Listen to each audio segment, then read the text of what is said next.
Maurice, how are you keeping? Good, Dave. You got here early. I did. For a change, any of the boys that know me would say it. He's surely late to her. You're either on time or late, is that it? Yeah, basically, yeah. Well, you were early today. Yeah. You were early today. Maurice, people would know you from the Long Acre. That's right. You're not a secret agent. No. But you keep your name to Maurice. I do. Bit of privacy. Yeah. Yeah, I like it. Yeah. I like it. Now, there's people that follow you probably know a lot of your story, but for the people that don't, we're going to go back a bit. Mm-hmm. So, you're from where? Where were you born? Originally born in Tipperary, and I was given up for adoption as, say, a newborn, and I was adopted by a lovely couple in Dublin. Dublin City? Yeah, who weren't able to have kids, and, you know, look, they just wanted nothing more than to have their own child, and I was fortunate enough to get them. And how long did you live in Dublin? I suppose, majority of my life. And no Dublin accent? No. In fact, people say when I get cross. Tip of Tipperary. I hear it. Yeah. But like people say when I get cross, all right, a bit of a Dublin accent might come out. Yeah. But I spent so much time in the Midlands. The adoptive family I was brought up in, they had a family farm just outside Quebegan. And I spent most of my time there with my grandmother and my uncle. And my grandfather for part of his life as well. Just during the summer and... Well, in summer, I wouldn't go to school, so... Really? You didn't like school? No. I often... Like, there's a couple of times I just got a bus into Bus Ors in Dublin and got a bus straight to Quebec and says to the uncle... At what age? It's 13 starting. Really? Off. Yeah, I was bowled now. You couldn't get me to go to And school. your parents wouldn't know? Oh, they'd know and they'd find out where I was gone. Do you know? But so if you disappeared, he's down in Quebec again. Yeah. Just loved the farming end of it. Yeah, I don't know. It's hard to explain that. I suppose... Although I was brought up in a home, and a great home, I always had a want to find home. And I don't Did you always know you were adopted? Did they always told you? I was brought up, yeah. No, in fairness to my mum, no, she always said, I'm your mummy, but I'm not your tummy mummy. That's a good phase. I can remember from 3 or 4 that being explained to me. That Did you understand it? Yeah, for the majority, like, I remember them trying to explain it to me and me having a fairly good understanding. And can you ever remember when you were young... saying to them, even when you're, who is can I find out who my tummy mummy is? Yeah, no, I did, like, and I suppose, like, they tried to tell me, I suppose, I was brought up on kind of the pretext that I was from Limerick, because that's what my adoption paper said. So I actually grew up thinking I was from Limerick, but that was just where the nuns were who helped organise the adoption. Oh, okay. Yeah. So that's why you thought you were from Yeah, I thought I was from Limerick growing up, and you know, that was my only sense that I suppose I was from Limerick, and they said, look, she just wasn't able to have you. Your parents weren't able to have you. They had met my biological mother. Oh, so they knew them. Yeah, she got to say that she was happy with them and they were happy with her. And, you know, that always gave me great peace. Comfort, yeah, and peace, yeah. Because I know even for my adoptive mother, you know, it hurt her to take me off someone. Yeah. As much as she couldn't have kids of her own, it hurt her to take somebody's child. Does that make sense? And it's a massive responsibility, like. Yeah. Had they any other kids? So they adopted one other child about 2 or 3 years after me. I have a sister there. She's 3 years older than me. Or 3 years younger than me. Were you close? No, we fought like cats and dogs. All brothers and sisters do. Yeah. So that sounds pretty normal. Yeah. Now we kind of look, I suppose we get on now since, and maybe we're not that close because she's over, I'm going to get this mixed up now. She's either in Abu Dhabi or Dubai. She's out in the desert somewhere anyway as a teacher. And she loves it out there. She's out there with her boyfriend. And, you know, I suppose we kind of have gotten a level of that we're okay with each other. Do you know, that sort of way? And did you just hate school all the time? Just not go or just not have any interest in it? Or I just wasn't academic. I struggled, like, I suppose, look, they'll class it as ADHD. They'll class it as all these bullshit titles, right? But young boys need to be active. And I was a really active young lad. Like, I was active, I was physical, especially when I'm out in the farm and stuff. So that really appealed to me. Because I was no good with a pen. Like, I can still today, like, my handwriting's atrocious. But give me a shovel, I'll outdo anyone. Do you know, that sort of way? Or give me something with purpose. To me, it was just absolutely wasting my time being in school. Yeah. And I was slightly bullied in primary school. Moved in around 3rd class to the junior school of a secondary school, basically. Really got on well there. The classes were smaller. I got a little bit more attention, a little bit more help. There was a lot of sports there, so that really suited me.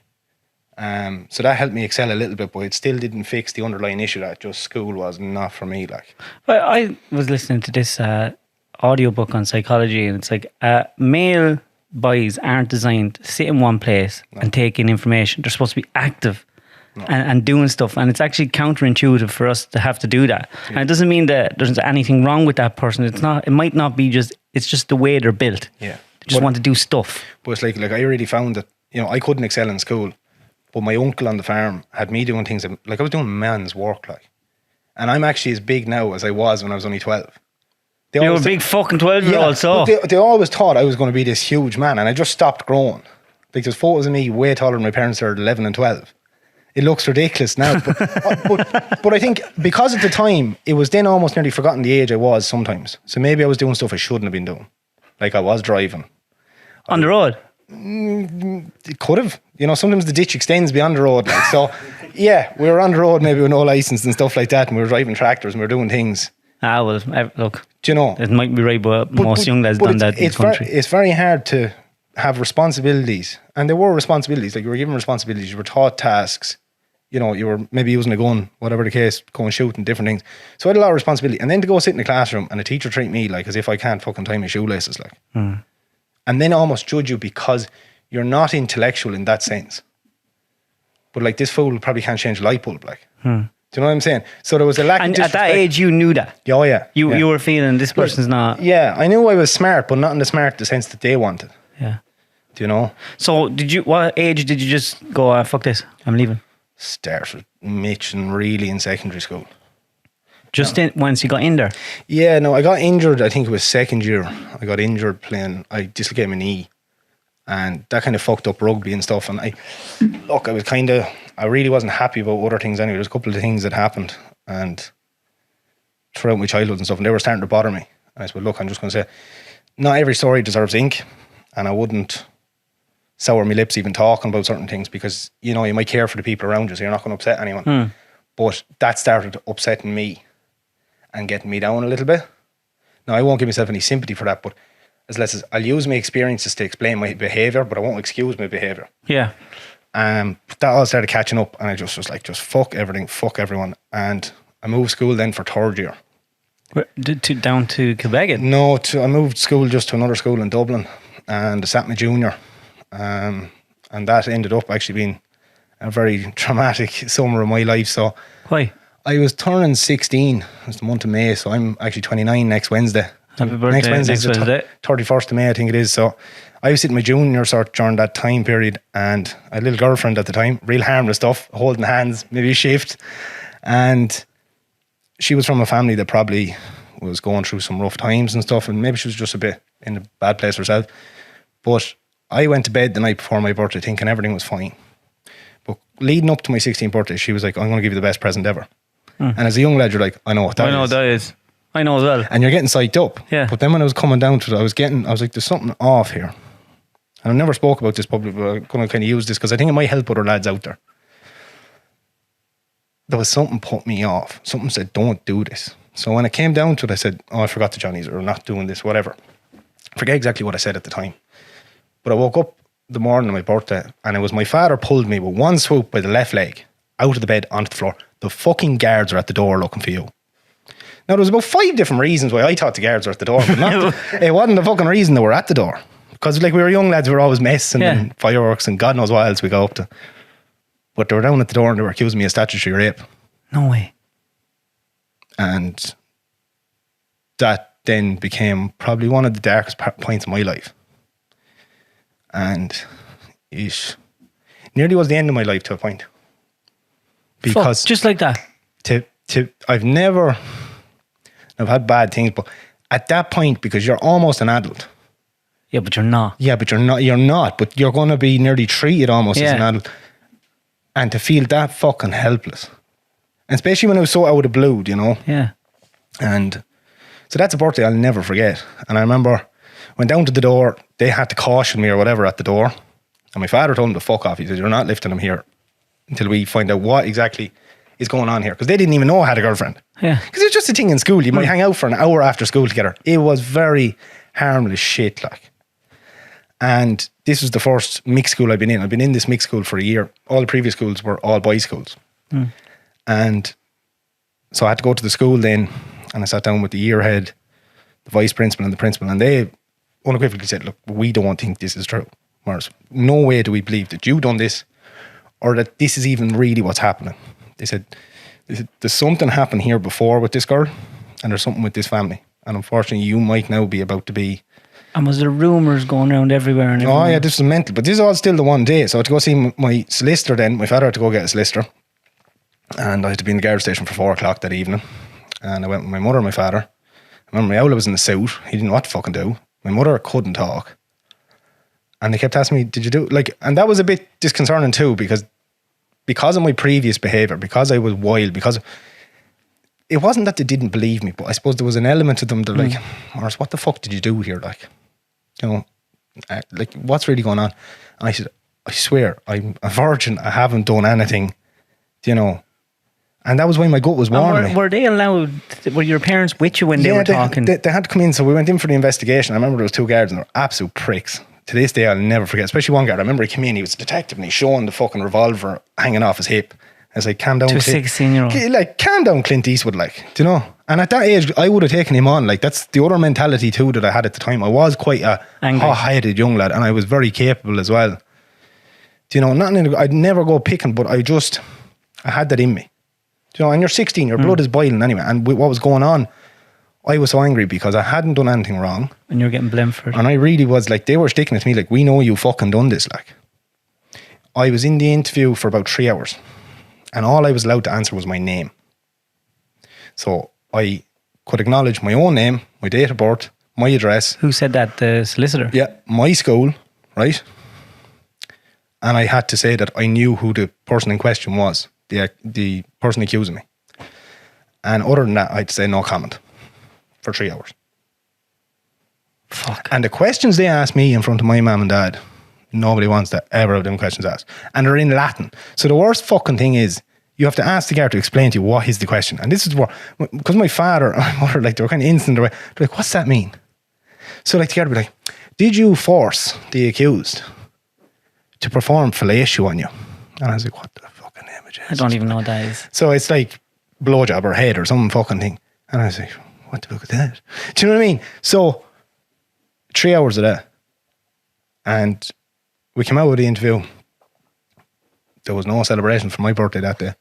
My poor sister was in the dark. She didn't know what was going on. Why? She knew the guards had been at the door. She thought I was in trouble for something else. And I had to go into school. And I think that was a Thursday. I had to go and sit my junior cert on the Monday. What did you and your mother and father talk about on the way home? There was no talk.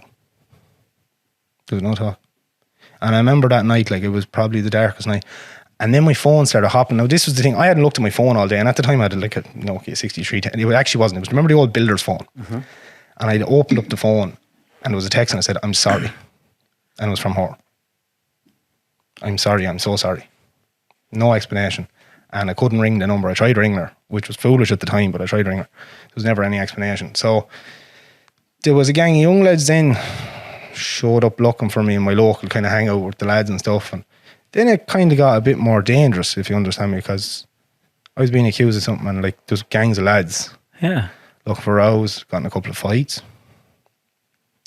And went into school on Monday, had to sit to junior cert with everyone looking at me like a 10 heads. And I had to just pretend like, why are you looking at me? I don't know what's going on. Had you friends? Not really. That must have been horrible. Yeah, and you had to be clever about it too, because you didn't know who was your friend at that point. Do you know? And that summer then, like I'm not going to say that I was suicidal, but like I was very up and down and what the fuck do I do? And this was ongoing. Like they kind of check in with you every couple of weeks. Oh, just let you know the investigation's still going. Didn't confirm whether there was any DNA or any of this proof or anything. You were just totally in the dark. Totally in the fucking dark. I think I had a second interview at some point. So you're 16 years of age. You think your life's destroyed. Mm. You know that it's all lies. Mm. You don't have any friends. Mm. Like what's in your head? So like? I was due to start. So I spent all summer farming. That was the only thing. I had to leave Dublin anyway for the summer. But that was normal. I would always go in the whole summer, and I just kind of left and went back into school. I started LCA 5th year because that was the plan. My parents really wanted me to finish school. I didn't, but said I'd please them. So I had to go back into the school where. What was it like going back in? Like looking back in it now, I think I was the hardest cunt walking to be able to do that. You fucking were. And I walked into that school not as if I done nothing wrong. I had done nothing wrong. And she was still in the fucking school. This is what I couldn't understand. And no one talked to me for the first week. And funny enough, in the second week, it was the same time that Larry Murphy was released from prison. So what did they do? They got all the pictures out of the sun and started sticking around the place writing my name on it. Stop. And that's when things now got a bit too far. And I got in a couple of scuffles in school over things. And it was one day we were in woodwork class and I turned around to the two girls behind me. I said, how come nobody's talking to me? I said, let's play a game now for myself. How come nobody's talking to me? I just said to them, oh, you were in prison all summer. I said, what? They said, you were in prison all summer. You got caught and you were done for rape. And this. I said, I wasn't. They said, I was farming all summer. So I just kind of turned it back on her. I said to everyone, I didn't even know what was going on. And the next time I ever heard anything about it, I left school at that point. Because I was like, do you know what? Just fuck this. There's no point. There was no point getting into anything with her. Like, she was still in school. We didn't contact. The whole thing was kind of died off. The guard came to the door one day and just said, look, we've kind of reassessed the situation. We believe there was other allegations made by this person before about other things, which then people in school had also told me, but it was a bit too late at this point. They said that they knew about other things that went on outside the school before, and there was different old things. And I just ended up being like a scapegoat. You know, I don't know what, because there was a lot of trouble in her household. So there was never an apology? No. And that psychologically really fucked me up. And it made me very nervous, like traveling and stuff like that. Like, I was always kind of in the back of my mind, like, geez, can I not, like, I was involved in scouts. And I was like, is that going to stop me becoming a scout leader? Like, and it eventually actually put me off doing scouts. Because I was like, the embarrassment if I had to go up and get a Garda, a Garda vetting form or something, and then not pass and have to explain to people that I didn't get it. So do they still have that down on you? I don't know. That's terrible. I don't fucking know, because it was never officially closed. Like, I was never notified it was closed. But I just want to say that because I've often heard of other lads over the years who were accused of similar, who didn't do it, or maybe they would been drinking, or, you know, it was a different scenario, not statutory. See, it was statutory at the time, even though we had done nothing. What the accusation was statutory because you're underage. Yeah. Yeah. So that, obviously that was your, psychologically, you were... I was fucked. I was brown bread. Honest to God, I was brown bread till I was probably 18 after that. In a lot of ways. And you'd think it didn't, but it did. And were you able to go out with women after that? Not really. Not for a while. It's hard to explain. When I went to college, I started college at 17, so I took a year out of school or anything. And I was actually living with my uncle for most of it down the farm. And I applied for the colleges the following year when I turned 17. I went to ag college. And you were nervous. You were very careful. It's the only way. And ever since then, I've been very careful how I interact with girls, women, whatever. You know? And did your love for farming help? Yeah. And only for the farm and being able to just get away probably that summer and stuff. But the farm has always been my peace, and the animals. And when you went to agricultural college, was that just to learn more about farming, or was it just a natural progression thing? It was just natural progression. I'd always said since I was a child I wanted to do farming. I always wanted to be a farmer. I always wanted to, and I was like, kind of, what else the fuck do you do? I want to get some education anyway. So what part of the farming did you like the most? What aspect? The animals. I'm a good driver. I'd operate any machine. Like, I'm no bother operating machinery and stuff, but it's actually the animals is where I take interest. It's livestock that my thing is. And grafting. I actually enjoy working. I'm one of those people, like, I can't go to bed at night unless I'm exhausted. So what did you do when you left college? Back on the farm? I went working and managing farms around the place and running places for people, and kind of done that on and off for years. I was done bits of building, and I kind of done a bit of everything. Did you travel? Yeah, done travelling. Kind of gone from anywhere from, as I would say, from Malta to Canada to India and back. What did you do in Malta? Oh, that was only a trip when we were in the Scouts years ago or something. But like, as in India was an interesting one, and definitely Canada. I lived in Canada for 7-8 months. Doing? I was operating machinery out there. So diggers and trucks and skid steers, you name it. Did you like that? Yeah, loved it. Loved it too much. Why didn't you stay? I'd have missed out on home. Missing the farm? No, I'd have missed out on opportunities at home, and I'd have missed out on family at home. What family were you missing the most? It's not missing them, but you'd miss out on experiences, And I think now subsequently, since my dad died there, I wouldn't have been able to forgive myself Had I not been in the country and he died. When did he pass? Is it 2 years now? Yeah, I think it's 2 years. Whenever I done the podcast with the 3 books, it was just a month before that. It was in October. So it was 21, I think. Yeah. Are they still up in Dublin? My adopted mother still lives in Dublin, yeah. On her own? Yeah. You not bring her down to the farm? She's come down a couple times, but like you've seen how I am living now. We'll get there. We'll get there, but like... So when you came back from Canada... Yeah. And that was 2017. 2017. A lot of things that happened before 2017. But, go on, tell me. But like, so I was farming on and off up until... I was always involved in farms, working for farmers. Just without the tax man coming and attacking me. I used to earn great money because I used to work, especially in the summertime, I could work 3 jobs in a day. You do the milking for one guy, you go to a dry stock farm for the afternoon, go milking in the evening, and then you might go to power washing sheds or doing gardening in the evenings after that. So you do about 3 jobs in a day. Were you doing that money driven or just wanted to be busy? Money driven. But if you have expensive hobbies, you need what was your hobby? Fucking wasting on cars and drinking and going away at weekends. And so obviously you built up a large network of friends down there, down in Kilbeggan and stuff. Well, that was actually in Montbello. So I was living in Montbello on and off for about 8 years. Why did you go to Montbello? I went there for the Ag College. And then didn't leave? Didn't leave. Montbello was home. It's so strange. I knew more people around Montbello than the people from Montbello. And I ended up working for great farmers, in fairness to them. They were all sound people, you know. And I started dating someone while I was in college up there. And, we went out for 7.5 years. That came to an end at one stage. And I'm going to say that was the best thing that ever happened to me. It was the making, the breaking of me all in one. Why? I think she taught me to actually be vulnerable with myself and acknowledge, that kind of stuff. A girlfriend makes you kind of be better in yourself. Makes you a better man. Yeah, in a way, yeah. I think that's what it done to me. And she was just with me through some really emotional times. Does that make sense? There was deaths and there was different old things. Was it because you wouldn't have known how to handle your emotions at that stage? I wasn't emotional. I didn't fucking really cry, I'd say, till the only time I really cried was the time I got my biological mother on the phone.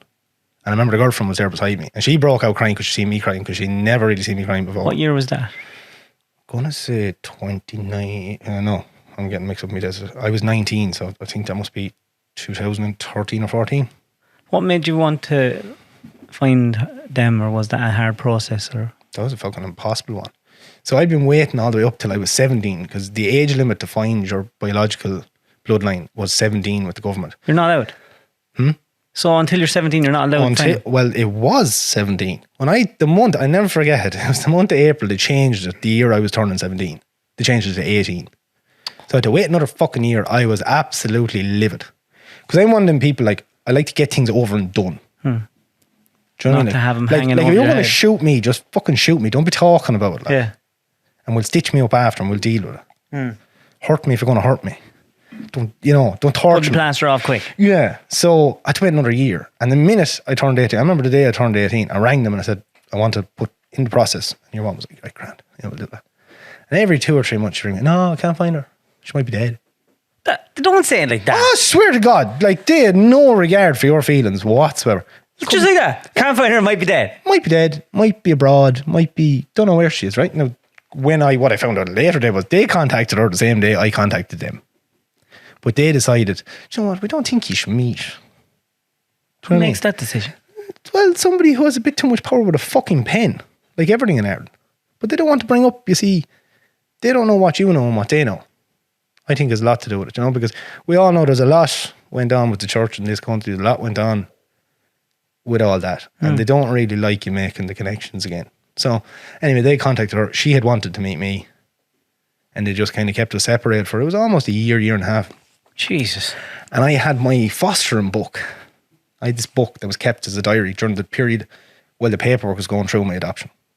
And I had everything in it. What's in there? It's like, Maurice ate 2 fucking jars of banana puree today, or whatever the case the fostering crowd had to write down. We changed his nappy at 6 o'clock and 10 o'clock. Same kind of detail. And in the front of it, there was a Cowan Gate SMA little tag that was obviously on my baby crate, and it said fed last at 7 p.m. You know, the nurses are probably sticking on. And one evening anyway, I was trying to trace, her name had been cut out everywhere in the book. They'd actually sliced out her name on the pages. So I was trying to do, you know, like a leaf sketch, where you try and trace, like a child in school tracing a leaf. Yeah. I could get kind of part of the name, but I couldn't get it all. And I lost it. I got the book, fucked it into the wall. And here this little count gate thing fell out, and it's back. Here's her name and address on the back. Stop it. And I had it all my life. All my life, never and it was on the first fucking page. And it was on the back. Now I was enjoying writing, so I couldn't read it because I'm like. So I ran down to the pub, and never forget it, I ran down to Henry Wade's bar, which I lived beside in Mount Pellier at the time. And there was a vet in there. And I went, Larry, can you read that for me? He says, blah, blah, blah. And he says, who the fuck's that? I said, you just told me who my mother is. And he just went like, are you serious? I was like, yeah. And we were just all standing there in silence. I remember the barman was there, he was there. It was just the three of us. And they were like, are you serious? I was like, that's her, yeah. And so I Googled, I went on Facebook, and I had a really shitty phone at the time because I was never into technology. And I went on Facebook, and 3 profile pictures came up with this name. I says, that one. Now, none of them you could actually see the person, but there was an image of this person kind of from afar with a sunset and whatever. I said, that's her. How do you know that? I just fucking knew. And seen a bit of a business detail, so I Googled it and I rang her number. Whoa. What did that feel like? There's no way to explain it, like. It's surreal. Were you nervous? Or Beyond nervous. So I shit myself so much that when I rang her, I pretended I was making an appointment as somebody else, right? And I was like, oh, you fucking... Like, now it's going to look really bad. You're like, just never contact her again. Delete it. Lose your number. But she rang me back about 2 or 3 days later. I think it was 2 days later. And she said... And I just broke down. Like, and as I said, the girlfriend at the time was... Did she know you? She goes, I think I know why you ring me. When she heard my voice quivering on the phone, I was like, I'm contacting you because I'm... And I didn't know what to say. And she's like, I know why you're calling. And I just broke down. Just absolutely. And so we had a brief conversation. She said, look, I really want to meet you like today. Like today. So I said, right. I said, can I put down the phone for a minute? Because I said, I'm just in bits now. Like, I can't deal with this. And amazingly, the adoption agency just happened to ring me straight after that. And you know what rings me? She goes, hi, Maurice, we're just ringing to inform you that we still can't find her. I said, really? I said, do you want her fucking mobile number? Yeah, I'll give it to you. I'm just off the phone with her. She said, what? I said, I was just talking to her. She said, you're not allowed to do that. That's against the law. And this, and we could get litigation. I said, you gave me the fucking... Against the law? Yeah. She said, I said to her, I said, you gave me her name and address in the book. She goes, what? What? I said, yeah. And I had an interesting... See, the thing about the adoption lady was, I was her first ever case. So I was about to be her first ever closed case too. She done my adoption at the start. I was her first ever baby to put up for adoption. That was going to be her first one to ever close. Now you'd imagine she'd be kind of inclined to get this a happy ending, whatever you want to call it. No, she was raging. And I remember the day I actually went to Limerick to sit down with her to start the process. She took pride in telling me that I had siblings born before me, but I was giving up. I'll never forget that, the way she said it. She said it like that? Why? I still don't understand that. But anyway, skipping back, I'm going all over the place here. But anyway, back to when, so I met her that evening anyway. Where? But meanwhile, this... Did you have to drive far? No, we met halfway, basically. It was kind of around the Midlands there we met. But the adoption mum was ringing me all day for that evening. You can't do this and you're doing that. Like, she rang even my adopted parents to tell them you have to stop him. And they were like, fuck off. Like, he's waited for this all his life. Like, this could be... Did you tell your... Oh, I rang them straight away. And I had gotten their permission before I ever asked. Like, if they had told me, we don't want you to go find out, I wouldn't have. And that is dead serious. If they had told me that, look, we don't want you ever finding out, I'd say, okay. And I'd accept that because I care about them enough. Do you know that sort of way? What was it like pulling up in the car to meet her? It was mad. I went into a packed lobby of a hotel and there was a wedding going on.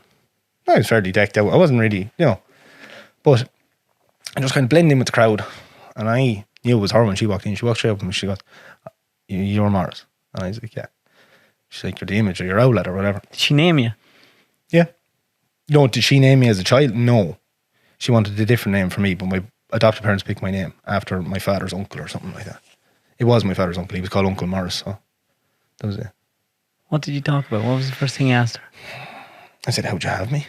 And she was very honest. I'll never forget that. Because it was a bit awkward. I suppose she was a bit socially awkward. I was a bit socially awkward. Yeah. We didn't go hugging. We didn't go crying. We didn't go do any of that. I asked the hotel, could you just give us a room that two of us could sit into? And in fairness, they were obliging enough to just let me in. And she just said, look, accidents happen.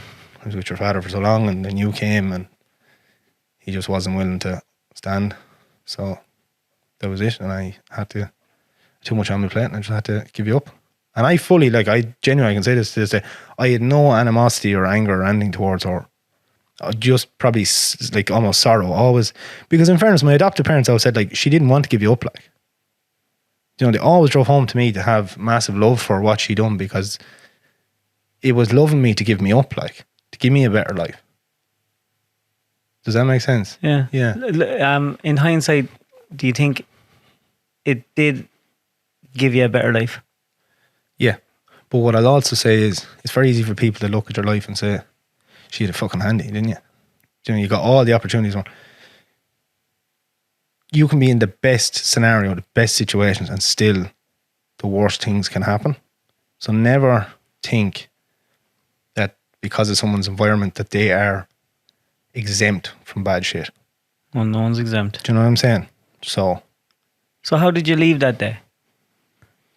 I never had felt as relaxed in my life. And I'd actually met sisters that day as well. Closure? Yeah, massive closure. Massive closure. I suppose going forward, if I had never talked to her again, that would have been okay. Because I had my finish at that point. Do you know what I'm saying? And I met my father a couple of months after that as well. She helped organise it. Now I don't have I've had turbulent relationships with them, but we don't have a constant relationship. And that's okay too. And I can see in hindsight why your adoption takes place too. God knows better. Does that make sense? What did she ask you? What did she want to know? She just wanted to know that I had a good life. And I said to her, I had a great life. But I said I also still kind of suffered at the fact that because I was adopted, because that's hard on your head. To an extent, I said, I don't hate you. I don't want any of them things. But I was called Oliver Twist in school because I was brought up to be very honest about the fact I was adopted. You couldn't deny it. If you see my adopted parents and you see me, you're like, where'd you find that lad under a cabbage patch? They used to say, So would you think, in hindsight, would you be better not knowing? No, I think that I know a guy who found out. I met a guy who found out when he was 16 or 17. It destroyed him. He found out by accident, and he fucking destroyed him. Wow.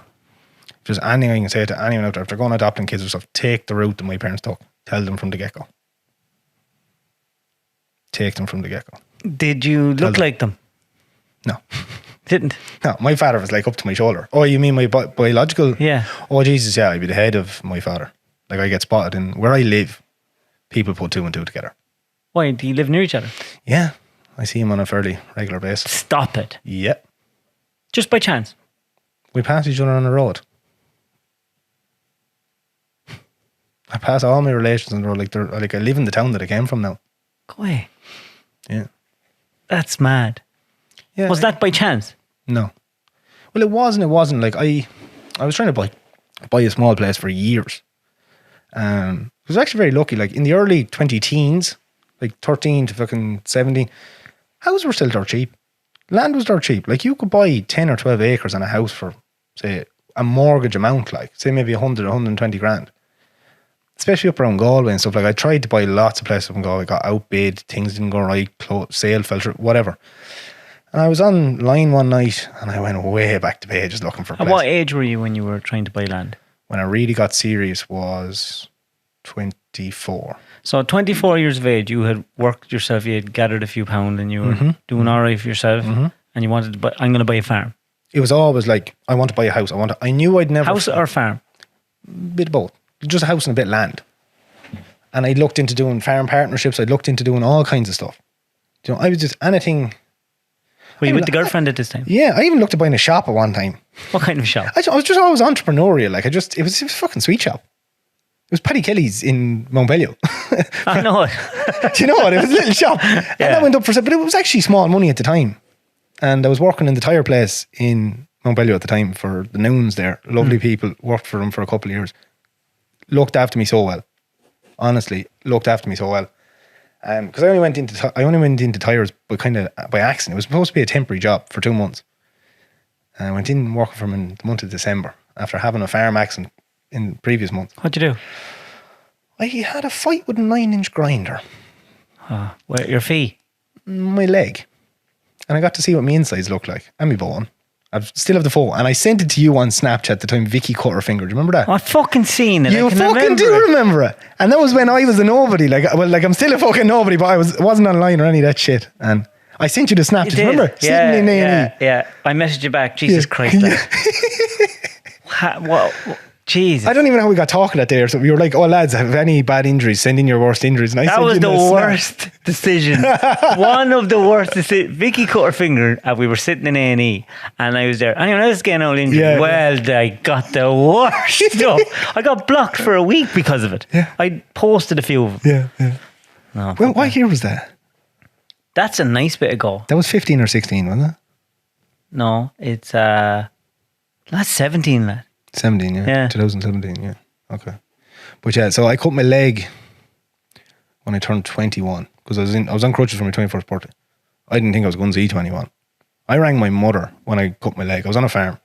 I was cutting a bolt off a wall. Grinder slipped. I didn't really even know it. It skimmed my pants. And the guy that was with me, he goes, I was like, what?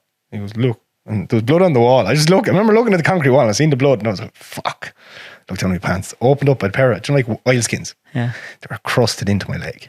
Oh, and there was steam rising out of them and I went, oh. And I looked in and I just pulled the pants open. I went, fuck, I'm gone. Straight into, I had an Impreza at the time.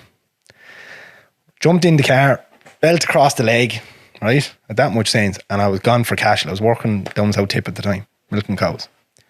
Gone into Cashel, banked it outside the hospital in Cashel, in the door. It was only one of those, do you know, like kind of temporary emergency room places. Nobody in the place. And your mum goes, here, fill out the form. I was like, love, I haven't time for the form. I said, the floor of the car's full of blood. I said, I think I'm about to pass out. Out with a wheelchair, bring me down the room. They wanted to bring me to Cork. They're going to like helicopter me to Cork because they could see my, what do you call that, artery? Your main artery?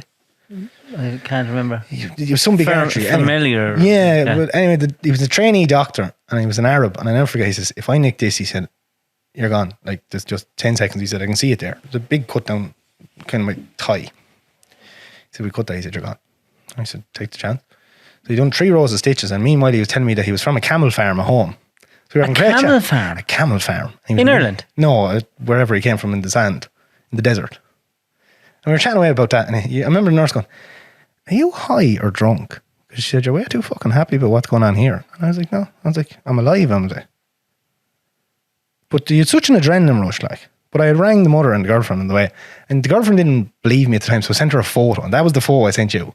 That's disgusting. And it was mank. Like, it was like, you could see it's the bone. How long were you out for that? Working? I spent the summer on the couch. Like, I drove to Dublin that evening. I left the hospital. They said, did somebody come to get you? I said, yeah. Ran out into the Subaru, gone. Back out to the farm, collected my gear. Had the dinner with the fucking farmer because I was so high on tablets. I said, I'll see you Monday. Because it was a Friday, I think, or a Thursday. And then I went back, and on the way to Dublin, I hadn't told my mother because it was her birthday. I stopped in and got her handbag. I walked into a chemist in Toomey Vara. And here I am. The bridge is hanging off me because they fucking cut them off me in the hospital, right? Big bandage, blood down my fucking leg. I said, that handbag, please. And I think it was 50 euro or whatever. Walked in the door kind of sideways in Dublin. I gave the mother a handbag, happy birthday, ma'am. I had an accident, you know. After having that conversation with her, but she didn't believe me. Like, she thought I was messing. Because I was a whore for that. Like, I'd mess up. Like, sometimes I would ring the parents and I'd be like, hello, it's Sergeant O'Toole, your son's after having an accident here. Do you know what I mean? It's an awful thing to do. It's an awful thing to do, but like, you do it, like, you know. Yeah. The femoral artery, is it? Yeah, that's the one, femoral artery. So I could have died. And I took it very serious. So that summer then I spent most of it fucking around, arsing about, couldn't do much. So, had my 21st birthday. I remember I went into Dublin, a bunch of the friends, whatever, and I was on crutches. Drank a wicked amount of fucking vodka Red Bull, whatever, that dumbed the pain. And I spent most of the summer thinking what I was going to do. And I said I wasn't going back farming. So I didn't. and I went working in the buildings. In Dublin? Yeah, I got a fucking job with some old recruitment crowd. Just need to get back into a bit of work because I wasn't actually that mobile. Couldn't really bend my legs. I was only fit for certain tasks, and I was nowhere near the power. So like, Banksman. I wish I got a banksman job. I was helping. Shout out to all the Banksman. I don't know what I was doing. I was finishing after plasters, so going around rubbing stone walls and painting up walls and that kind of. It was grand work, like. Yeah. And it was actually okay pay, but it was just bored the whole off me, like. Building one of these new old educate together schools, like. Love yourself, love everybody, and you can be whatever you want to be, bollocks, right? One of them schools. And it was a kit farm, so it was a big mass concrete place. And done that for 2 or 3 months, and I said, no, I can't do this. And I seen your man in Galway, it was Noon's Tires, was looking for a lad. And I rang him up, I said, Jesus, Maurice here, do you remember I used to work for such and such a farm? Could I work for you for the winter? And he said, yeah, come up, taught me how to fit tires. January came, he said, so you going calving cows and back to what you spent? I said, no, I'll stay at this is actually all right. So I stayed doing that then for whatever, 2 years. And then I left him to go to Canada. And he said, job here for when you get back, if you want to come back. You were doing agricultural tires and stuff. Well, I was doing everything, like, you know. And like I learned my trade with him, and he sold bicycles, so I learned how to kind of do bicycle mechanics with him. And we'd done lots of stuff, but like he could have me up cutting his lawns too. And I was working, you know, at my leisure in the evenings for free. Yeah. For other people, right? And just it was grand. And yeah, that's kind of how I got into the tire crack, you know. And then I went to Canada, was doing operating machines in Canada. Loved Canada. Canada is amazing for any young person. Go to Canada. It's just unreal. And I still have lots of friends in Canada. I talk to on a regular basis. And I was actually so sad leaving Canada. Like I was nearly in tears leaving Canada. Why would you make yourself go if you loved it? Why not stay? Because I knew I loved it too much. Like I could see there was opportunity, like there was serious opportunity. Can you love something too much? Yeah. I just knew, I knew that home was for me and that I wanted to build a life. I wanted to have kids. I wanted to do all that stuff at home in Ireland. Leaving the girlfriend to one side, like Are you patriotic? Yeah. Like cruel. Like seriously patriotic. Not in like a big IRA head sense, but like I am patriotic, yeah. So you came home and what then? Went back at tires for a while. For the same lad in Galway. Just saving your money. Yeah, kind of saving my money, just living, trying to figure out, trying to buy places, trying to... Yeah, a lot of life, like a lot of people do be worrying about like what they're going to do. A lot of it is just patience. Do you know what I'm saying? Like you just have to have patience that the next step of your life is coming. Do you know what I mean by that? But you still have to have a goal. No, see, I never really had a goal. This is the funny thing. Like I always But you were going to buy a farm. Yeah, well, I just wanted to have a home. Home was a big thing for me. It wasn't even about the farm sense. If I just had a house and an acre. Was that because you just didn't, you never really considered Dublin that is going to be somewhere I'm going to live? Yeah, no. Never an option. Never going to happen. So like, you were always searching for a home then? Yeah, I've never told anyone I'm from Dublin. Like when I was younger, like people were like, where are you from? And I was just here, there. So.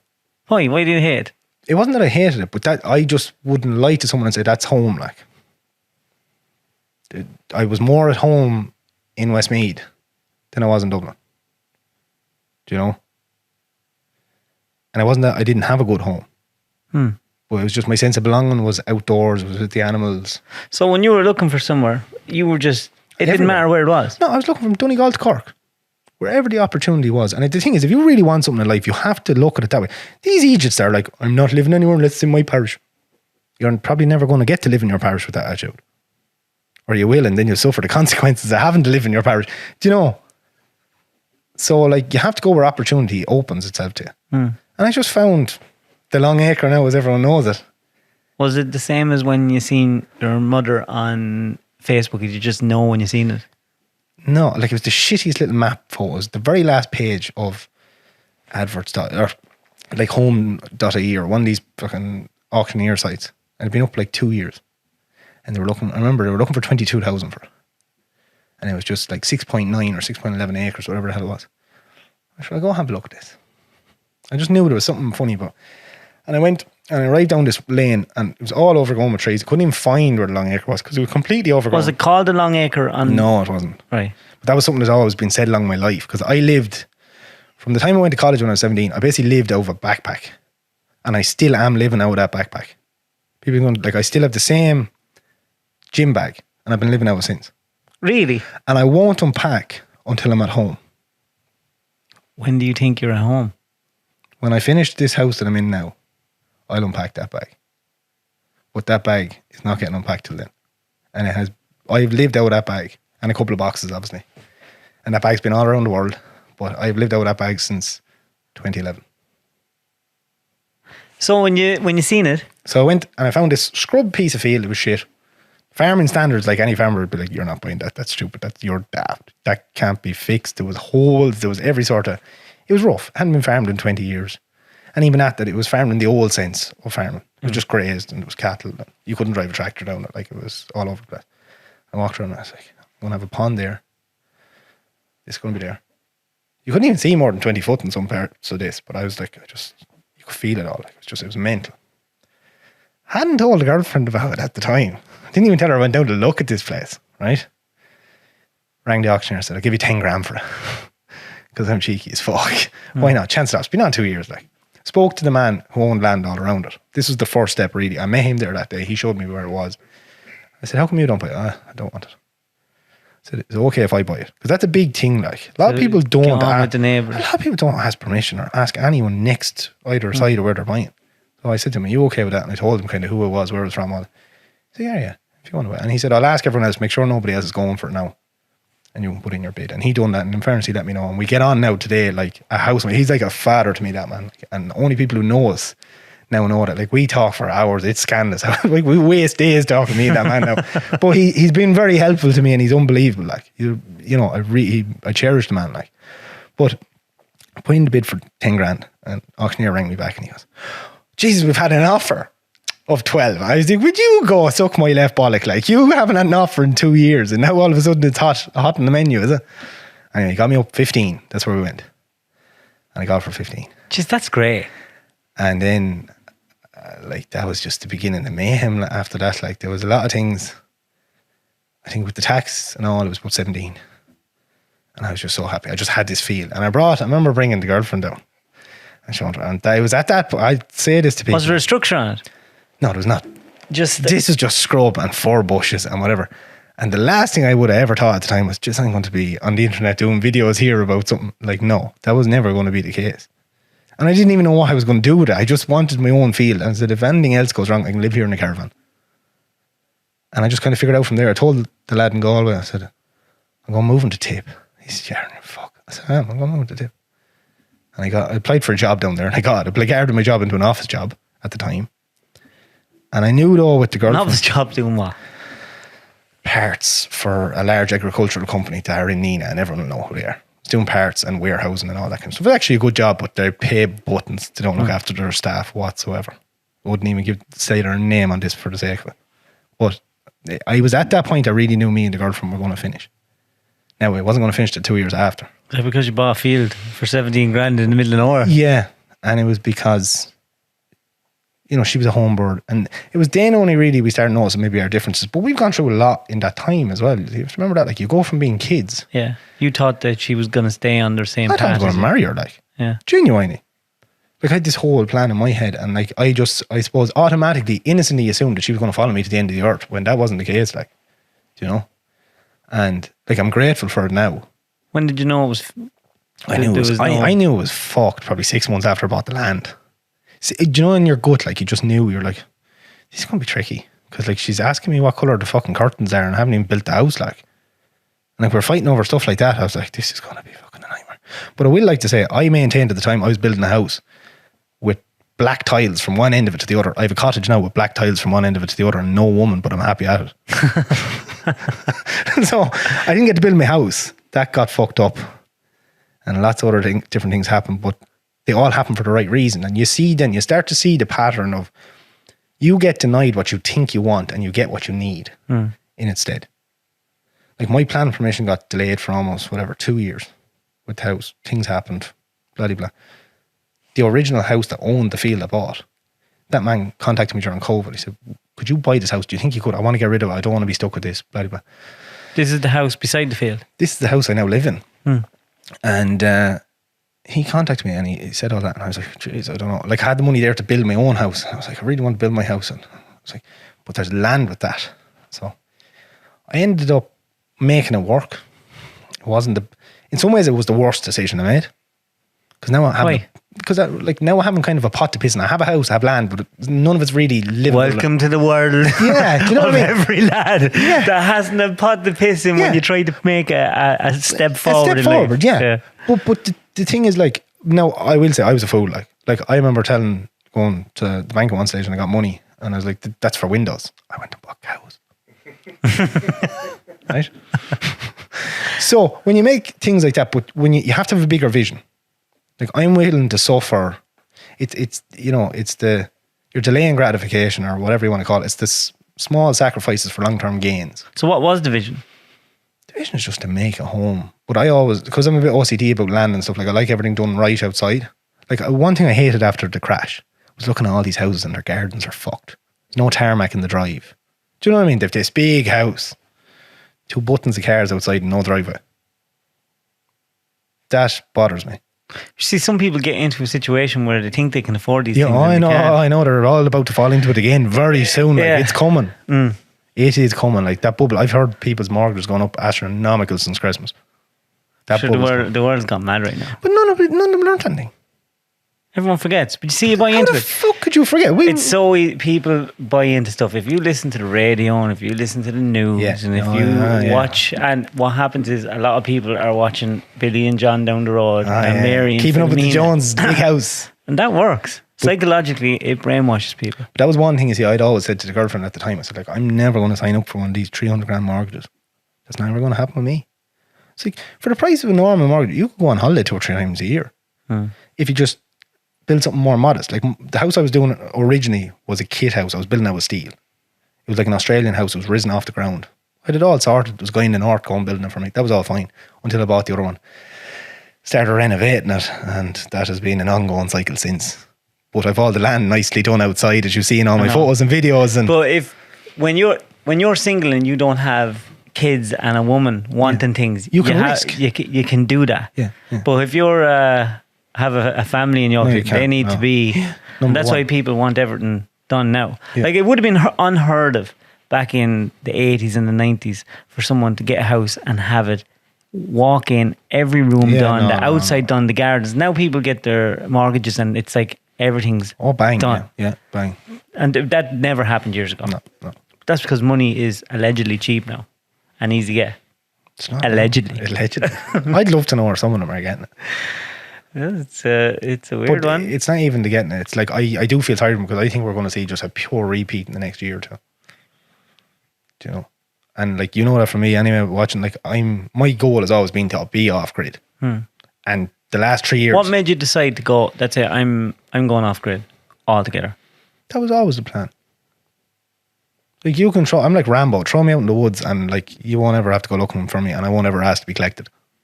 Like, if I could live in Alaska, I'd live in Alaska. Would you like to live like that? Do you enjoy it? Yeah, I do. I love it. Is it the journey of doing it, or is it? I love punishment. Like, it's weird. Like, I actually get off on pressure. But when it's pressure with purpose, like, I wouldn't get off on pressure doing a load of stuff for you. Doing it for you. Doing for myself. You will take any pain, pressure, you'll take it for yourself. But the problem is there's way too many people doing it for companies and for their job, or for, you know what I mean? Serve yourself. Like, why are you fucking killing yourself for somebody else? Do you ever think that it's a man's job to kill yourself for not yourself, but for your family? Yeah. Yeah, but like, in another couple of years, you're going to have families. You what? In another couple of years, are you going to have families? I think Like, your generation, and like the last of the 80s people that were born are the last people who got good wives, had children normally, have their jobs, and actually have a happy family dynamic. Now, don't get me wrong, there's lots of them had divorces and stuff too. The nuclear family. Yeah. Yeah. But you see, I haven't the same opportunity you had. as a culture, well, you got really fucked over. Yeah. Like, it's hard to find a good woman now Impossible. for men, It's impossible. because there's so much expected of us. Yeah. And it's very hard for a woman to find a good man because they're looking for something that doesn't exist. Yeah.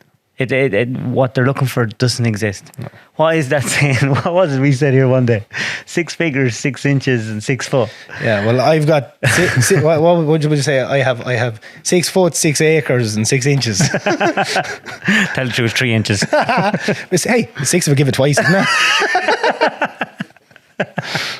it? Yeah. But like, yeah, the opportunity for. Like I would be actually quite conservative. Although I'm very open-minded, like I believe you could say like I'm holistically minded. I'm all these different, like I'm very open to modern things and stuff like that. But I want the conservative lifestyle.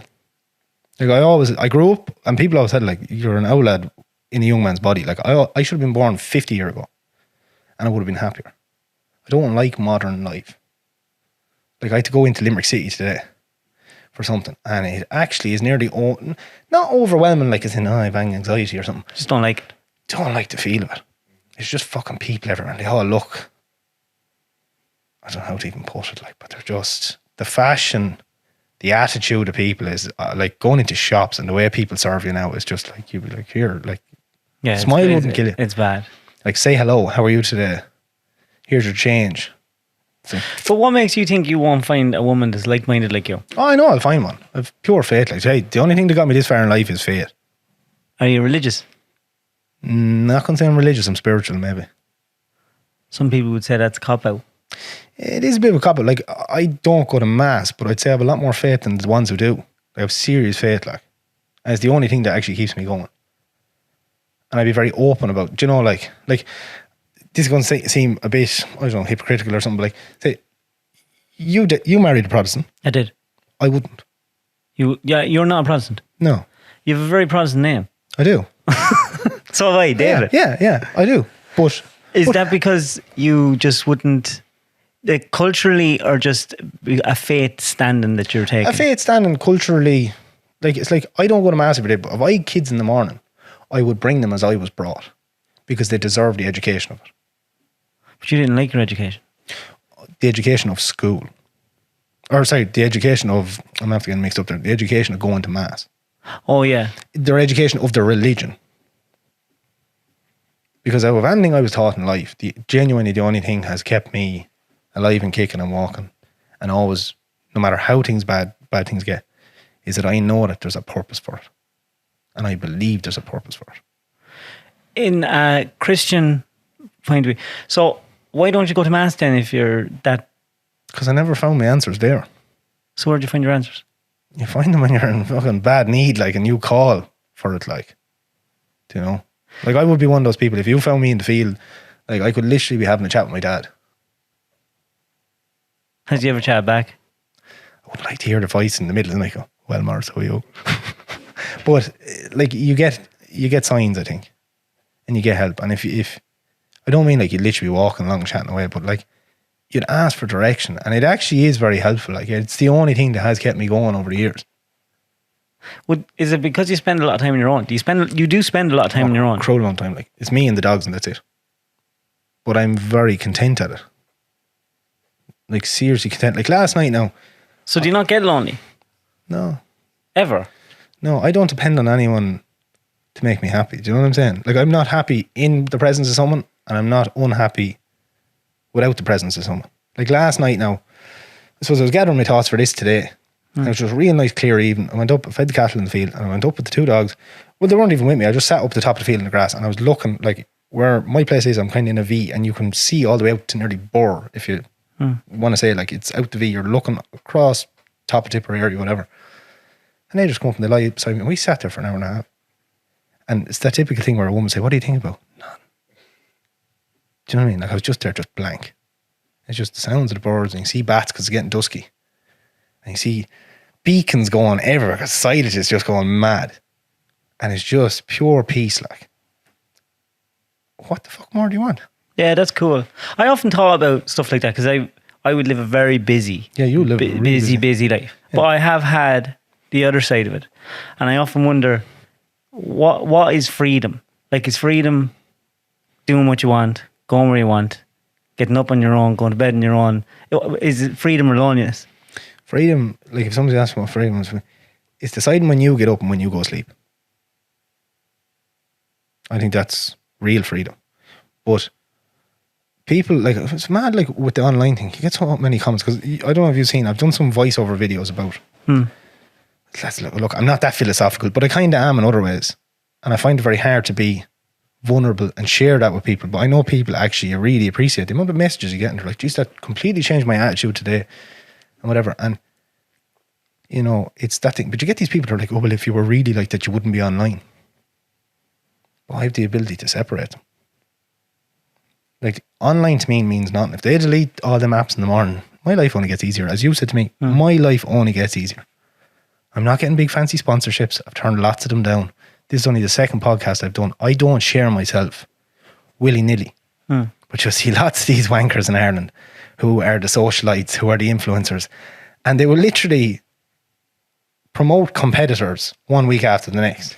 I know. Where is your integrity? Like, you have no integrity. They're caught in a loop. Yeah. I think it'll even itself out. You know, I see people when they're doing podcasts, or it's more of a, will I get money to get a sponsor, or do I want to have a good conversation? I think they're following the wrong lines, a lot. Yeah. A lot of them got in, like, I fell into this by accident. And that's genuine. Like, I set it up for friends and family. A Long Acre page, shitty little logo. And I was like, because I was like, everyone's asking me for WhatsApps of the land and what are you doing? Like, just everyone follow this fucking page. I didn't realise it was open at the time. That's how little I knew. And then it was anonymous, and I was kind of talking behind the camera, and it's just gradually progressed. And if anyone ever went back through all my posts, I actually haven't that many posts, like, but you'd see, I used to take photos of me from behind, and I used to write motivational things, and people used to message me like, that's mad, like, what you're writing. And it just has always progressed. It's like the logo came to me in my head one night, like, that came in a vision, and I scrabbled it down, and I got a guy to actually digitize it. This is a basic logo. I have a more coloured one. And then I come up with the lifestyle ID, and someday it'll be a big brand, and I'll give the finger to Nike, and I'll be like, I'm taking over the world. Just like you with your gear or whatever. I'm not putting the finger up to any Nike, I wish. No, but you know, but like, I got the vision of that, like, and you just follow it, and it's the same with everything else. You just follow. It's like the path is there for you already. When I was in India, I had a guy tell me, you're going to influence thousands. In a translation in Indian, he was kind of a psychic, and he told me all this stuff, and I was like, this guy's fucking raving. But now you look back, and he's like, he was right.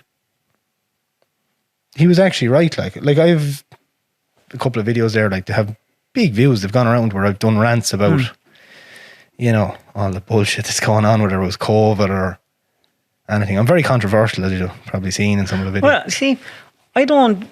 You wouldn't view it that I way, wouldn't view it as controversial. I think everyone should have a view. Yeah. I think everyone should have an opinion. And I think that whether it's right or wrong, real freedom is the freedom to be right or wrong. Yeah. And if you're really free, you can say what you want. Yeah. And I think that it would be a better society if we all knew what Johnny was thinking over there, whether it be batshit crazy or not. Yeah. It's like, He deserves to be able to say it, like. as sophisticated humans, we should be able to have a dialogue with each other and disagree and figure a way out. Yeah. That's normal, but it's not normal anymore. There's just so much hate, and everyone thinks, like, there's probably people looking at you thinking, like, what is he, a sadomasochist? Like, Yeah. why does he hate himself so much? Yeah. And but that's normal. Yeah. But So if you, now that you do social media, obviously there would be a few women trying to slip into the old DMs. yeah, during COVID was bedlam. Do you vet them? Or would you Yeah, even... but I tell you something now, the novelty wore off a long time ago. Like, at the start, like, because I was out of a relationship. Well, the page was nothing at the time, but I was out of a relationship. Like, I actually, like, the year after we finished, as I said, it was kind of the best thing. It was my own fault. There was lots of things that happened. I was 25. I went off to drink for a year, made a decision. I was like, not going to drink, because nothing good comes from drinking. Like, nobody has ever said that their life got better from drinking. Like, it doesn't, like, and I love to party. That's the, like, but I'd be a wild whore with drink, not aggressive or anything like that. Yeah. I'd be always a clown, like I'd pick you up and geez, God knows what I do with you. Do you know that sort of way, like? Wow. Yeah. But you know, like, it was just a Yeah. class clown. And I always was a class clown, a bit of a comedian, whatever you want. So the drink only amplifies that. But then you do stupid shit as well. You say stupid shit, and then you have the fear maybe the next morning and all them things. So I just gave up the drink for a year. Got clarity, focused on myself. I'm going to say you lose lots of friends, but you actually lose nothing. You don't lose anything. I don't think you ever lose anything. When people leave your life, you're not losing anything. You know? Sometimes it's good. Yeah, something was really good. Like I would say I'm at the most lonely part of my life. if you want to talk about friends and family and all them kind of things, I'm at the most lonely, but I'm actually at my happiest. I'm at my most content. I'm at my most confident. I'm very confident in myself, like what I'm doing, where I'm going, what's happening. Because you don't have all these distractions. You don't have any drama. Just have me 2 dogs, me cattle, Yeah. and my job. And, you know, but like back to the women's side of things, oh geez, I've gone on a few dates. I've dated people, whatever. But what I'm looking for, it's all like, we're all good people, just maybe not good together. That's a great phrase of Eminem song as well. Yeah, it was Eminem who said that, wasn't it? Yeah, but like great people, just not great together. And Like, but would you think as you get older and because you're so focused, would it be very hard for a woman to slip in with you without that compromisation? Without the, like the this, willingness to compromise? like every week I get messages and they're like, oh, you probably won't open this. And like I open all my messages. I respond to everyone. No matter how hateful you message me, I'll respond to you. And if some of you are out there that haven't been responded yet, I'll get to you, don't worry. I do actually go back through them all and get back to people. I'm a great man for the voice notes. You'll always get voice notes off me because I'm trying to type. I cannot type. I love a voice note. But, you know, they'd be like, you probably won't open this message. And I was just thinking that, like, you know, I really like what you're doing and you're very honest and you're all these things. But like, they have one view of you online. Now, I'm fairly open online. I'm very much myself. I'm probably most of myself when I'm talking about wildlife and stuff like that, kind of a wannabe Steve Irwin by the pond. I'm most as myself. But then there's a work version of me. You know, and the lads in work would say he's a tick cunt, don't go near him, he's a fucking grouchy bastard, 12 o'clock in the day, whatever. And then there's the Long Acre version, then there's the family version. There's all these different versions that you have to be in those situations. And it's like the Maurice that's going to date. And it's like, I will skip you through so many stages that I won't waste your time. Like I had a girl the other day messaged me. She's a lovely looking girl, absolutely gorgeous. She's like, oh, I was wondering, would you like to go out on a date with you? I think we're very similar, bloody blah. Now, she had, I think, 1 or 2 kids. I was like, look, it's not in person. I'm not going to waste your time. But I'm not looking for a ready-made family. And she laughed and she said, I've never heard her put like that. But she said, I really appreciate at least that you say it like. You know, rather than leading the wrong kind of crack. Yeah. I just said it to her straight out. That's not for me. Because that would tie me down immensely being with someone who has kids. Because obviously if they're bringing them around the place, I only have 1 seat in the car. So I'm not changing vehicle now. Do you know that sort of way? Yeah.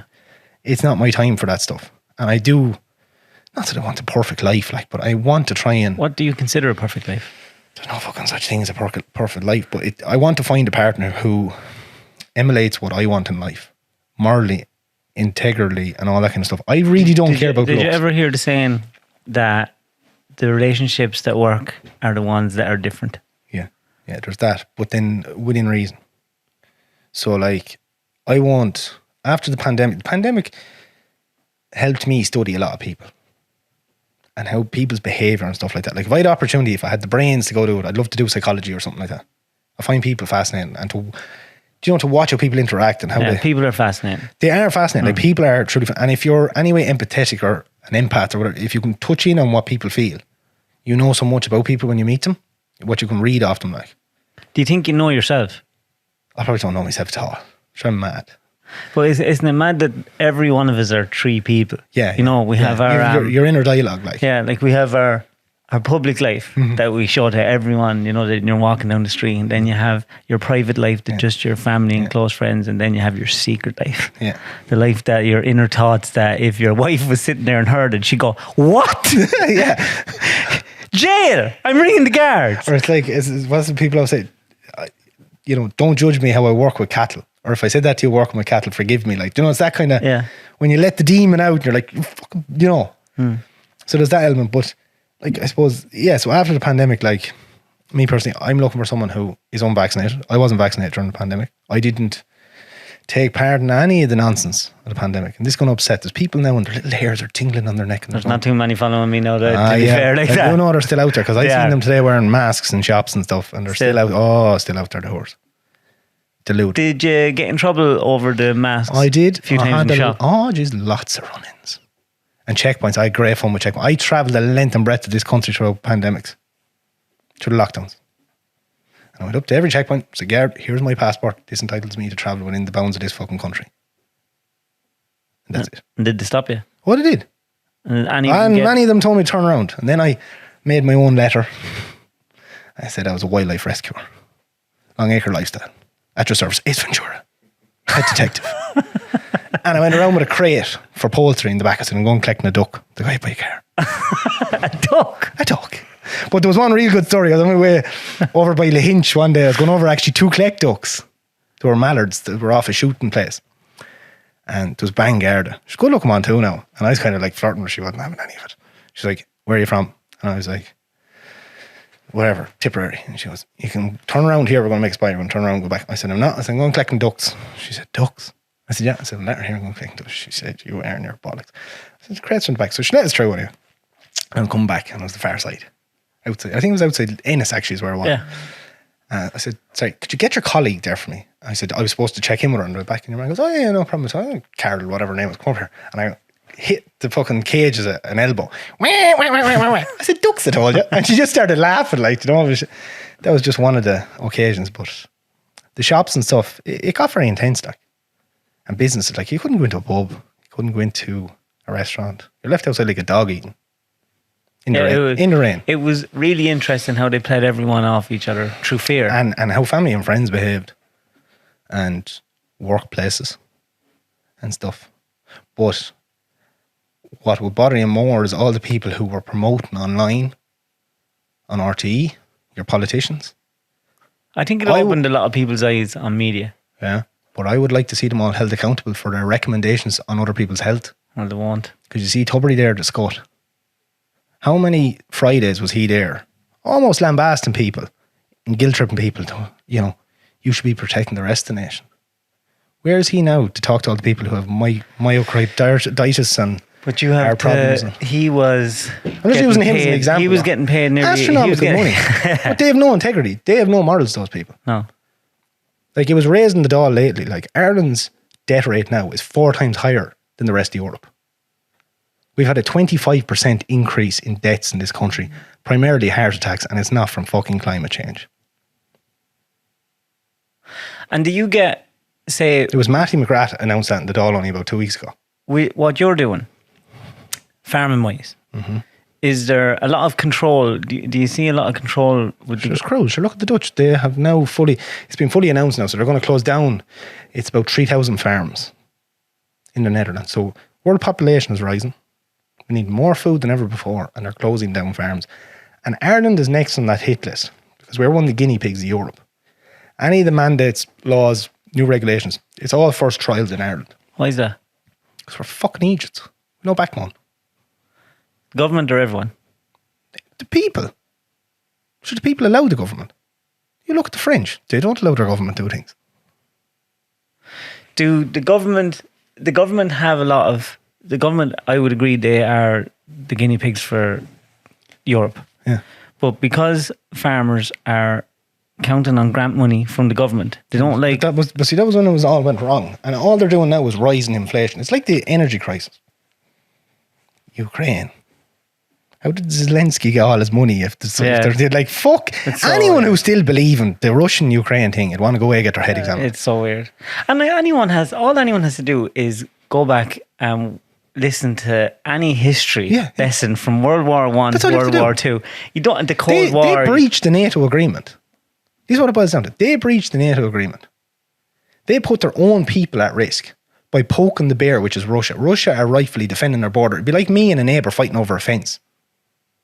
If your livestock are coming into my place, right, or your dealer or whoever it is working in my locality, I'm going to fucking smash you up, like. It's no different in that scenario. Because what you allow will continue. Why is Ireland's neutrality being compromised at the moment? They're talking about it in the Dáil. We're only doing it like just because we want to help out Europe. Fuck that. We are a neutral country. Coveney, Fraiker, Micheál Martin think that they can make decisions for you and me. I'm not going to go fight for some pricks in the UN. Now, if a war comes to Ireland, I'll dig my boots in the dirt. I'll fight anyone. I'll kill anyone. That is no bother. Nobody's going to take what I have built. Okay?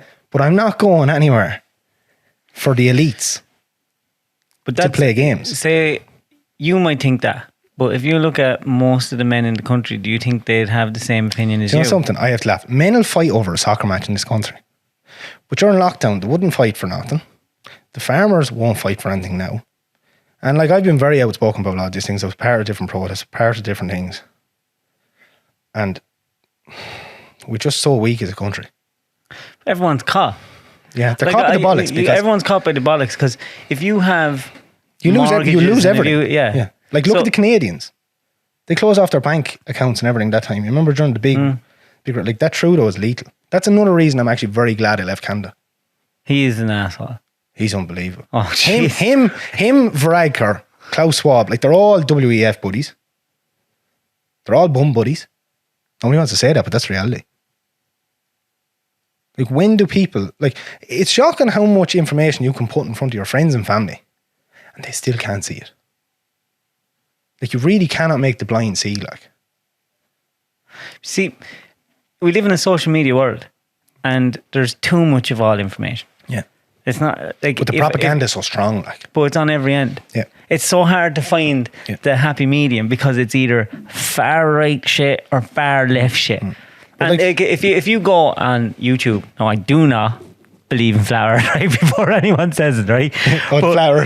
But if you start Googling flat earth stuff, you listen to these lads and you're there. Jeez, that makes absolute sense. Yeah. See, you have to be able to take everything with a pinch of salt. You have to be able to critically think about stuff. Yeah.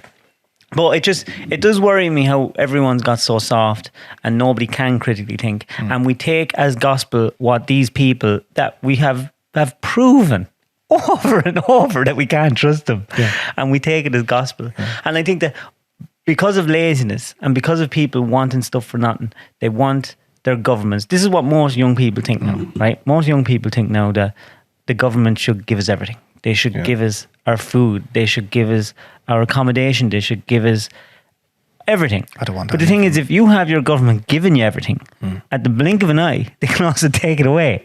So you're giving away your freedom because you don't want to work towards something. And it's a very dangerous game. It's a very dangerous game. During the COVID, I never caught COVID, right? Bothered a lot of people around me. No, I never got tested for COVID either. You can't get it if you don't test for it. Well, you can't get it if you don't test for it. That's what they said. But a start too, when you have bills to pay and you have things you want to do, your mind frame keeps your health right. It's everything. I had the luxury of going sitting on a couch for fucking 3 weeks because some test said that you may or may not be contagious. Getting $350 a week. $350 a week not going to pay anyone's bills. Paid plenty. Well, it did for some people, like, but I'm just saying, you know, like, debt is a great way to keep a man working, isn't it? Oh, it is. Nothing will get you up in the morning like finance. Yeah, exactly. Like a finance company ringing you. Have you got that payment? Yeah. Tomorrow. But, do you know what I'm saying? But the whole, like, just the last 3 years just open your eyes. And it's like a circus. Like, what's going on at the moment? What people will sit and defend is like crazy. Like, I share a lot of stuff which is slating all this nonsense about like men can menstruate and this malarkey. Now, I share a good bit of it because I like to share anything that is controversial. And the reason I like to share it is because it doesn't have a platform anywhere else. Okay, so it's good to give a platform for that. And also too, because I firmly believe in, you know, the family household, defending women and defending kids. Like, there's 3 hills I'll die on. And one is my freedom. But over that, it's mine and children. What do you call freedom? Just being able to live without having to answer to too many things. Like, look at the Chinese now with their QR codes. Like, the poor bastards, if they don't scan in, they can't get nothing. They can't even get into their house without a QR code. Like, that's coming.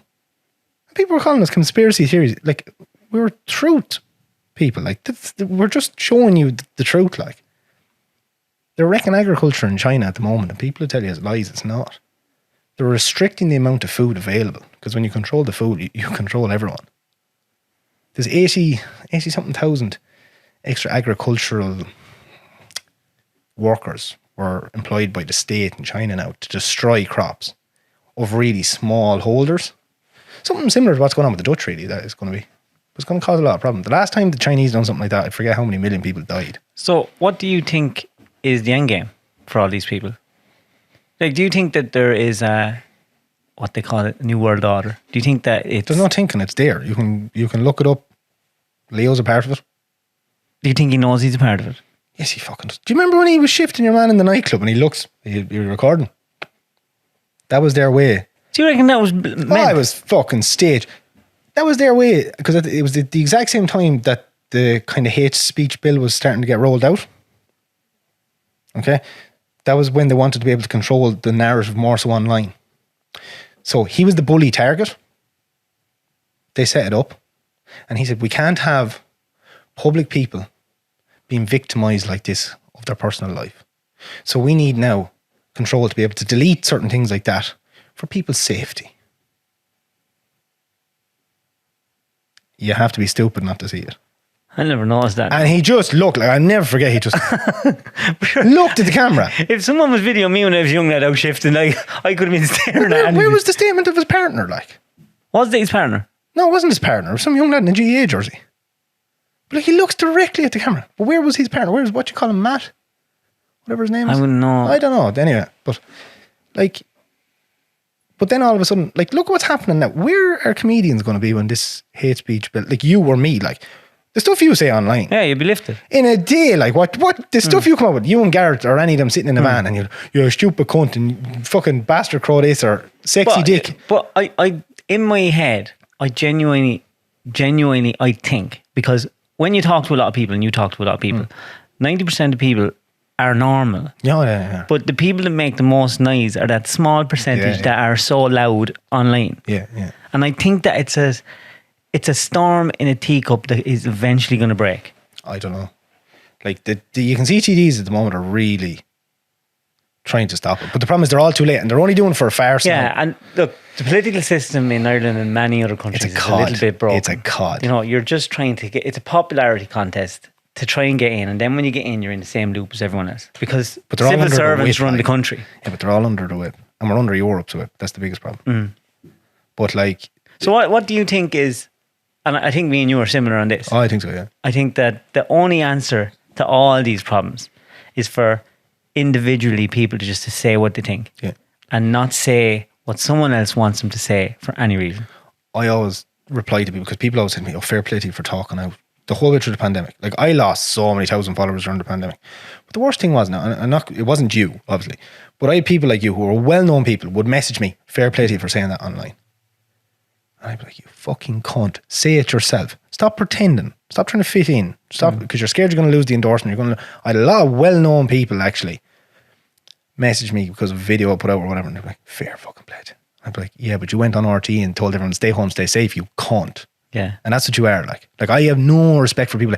There's one thing I hate is a snake. Or somebody without a bit of bottle. Someone that won't stand up for what they believe. Yeah.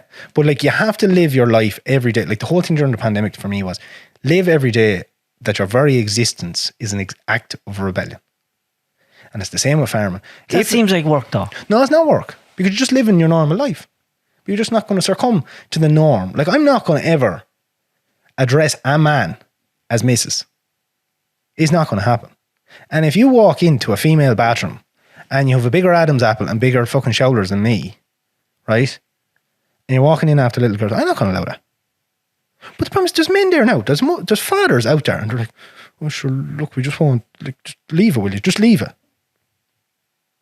Do you think it's as many people as it seems? There's kids in schools pretending to be cats. Like, what the fuck is going on? Yeah, it is weird. Look, no, but it's beyond weird. I'm talking about it a long time. I think I thought it was funny at the start. It's not. It was never funny for me. Like, fuck this. Like, they're delusional. Like, but I still think it's sexy. It's the sexy new thing now. Yeah, I think it won't stop until the lawsuits start. That's when it'll stop. In 10 or 15 years, or maybe in 5 years, when these 14-year-olds or 10-year-olds that have had their genitals mutilated and they've decided, no, I actually was too young to make that decision, and the lawsuits start, I think that's when it'll all change. When we see a Taoiseach in Ireland in 10 or 15 years, he's going to be up making a public apology on behalf of vaccine injuries, because that's already going on. It's been raising the dog, right? Next one's going to be children that were mutilated without their consent, without the ability to consent. Because they're saying that kids like 5 and 6 are saying that, "Daddy, I'm a girl. I think I'm a girl." Yeah, I thought it was a fire engine for ages. Like, when I was do you know what I mean? Like, I thought it was Batman. Do you know? Like, but I think is the argument already starting, because we've seen now in the last couple of weeks and couple of months the transgender in women's sports now doing better than women, and women are now making more hateful comments towards transgender than men at the moment. Women are the backbone of this country. The strongest people in this country are women. Any of the lockdown protests, I know I keep on going back to the COVID thing, but it's just a good example. It's always women. It's women are always defending everything because their natural instincts are to protect children. Men aren't always so much that way directed if they don't have children. Like, you'll be highly driven to protect your kids because you have kids. Whereas another everyday lad, maybe my age, doesn't have any kids, it mightn't be a sole focus. Whereas I have a big family, so kids will be a priority. And I had to mind my younger cousins and stuff when I was young. Do you know what I mean? Like, around a farm, trying to mind kids, like mind them in a war zone. Everything will kill them. Yeah. Fall into a slurry tank, fall off the bales, fall out of a tree. So you're mindful to protect kids. And also because I was in scouts too. So you have kids out in public places, you have to be watching them like, is that pedo over there? Do you know what I mean? So you're always very mindful of stuff like that. But people now are just sitting back and letting this happen. And anyone who speaks out against it is being called far right. Like, people always say to me, like, your page is all far right. No, my page is about farming, and I touch on key subjects that are not being addressed. And I'm giving people the ability, like, I have an open story and I have a private story too, because I just share stuff in there that most people wouldn't be able for. It disturbs their peace. Like, they get, I hate the word, but they get triggered. You know? Do you ever get triggered? No. I would watch what triggers me. But what triggers me is stuff that is completely wrong. Would you go into politics? Someone get asked all the time, getting asked the last couple of years. It's not something I want to do. Do you think if you did, people would vote for you in your constituency? Not in my constituency, I don't think. I think I'd get votes from America faster than I'd get votes from my parish. You know, that sort of way. But sometimes it's not about what you want to do. Sometimes you have to fill the boots that are there for you or something. But the problem is, if you go into that arena, you have to play by their rules. Do you know?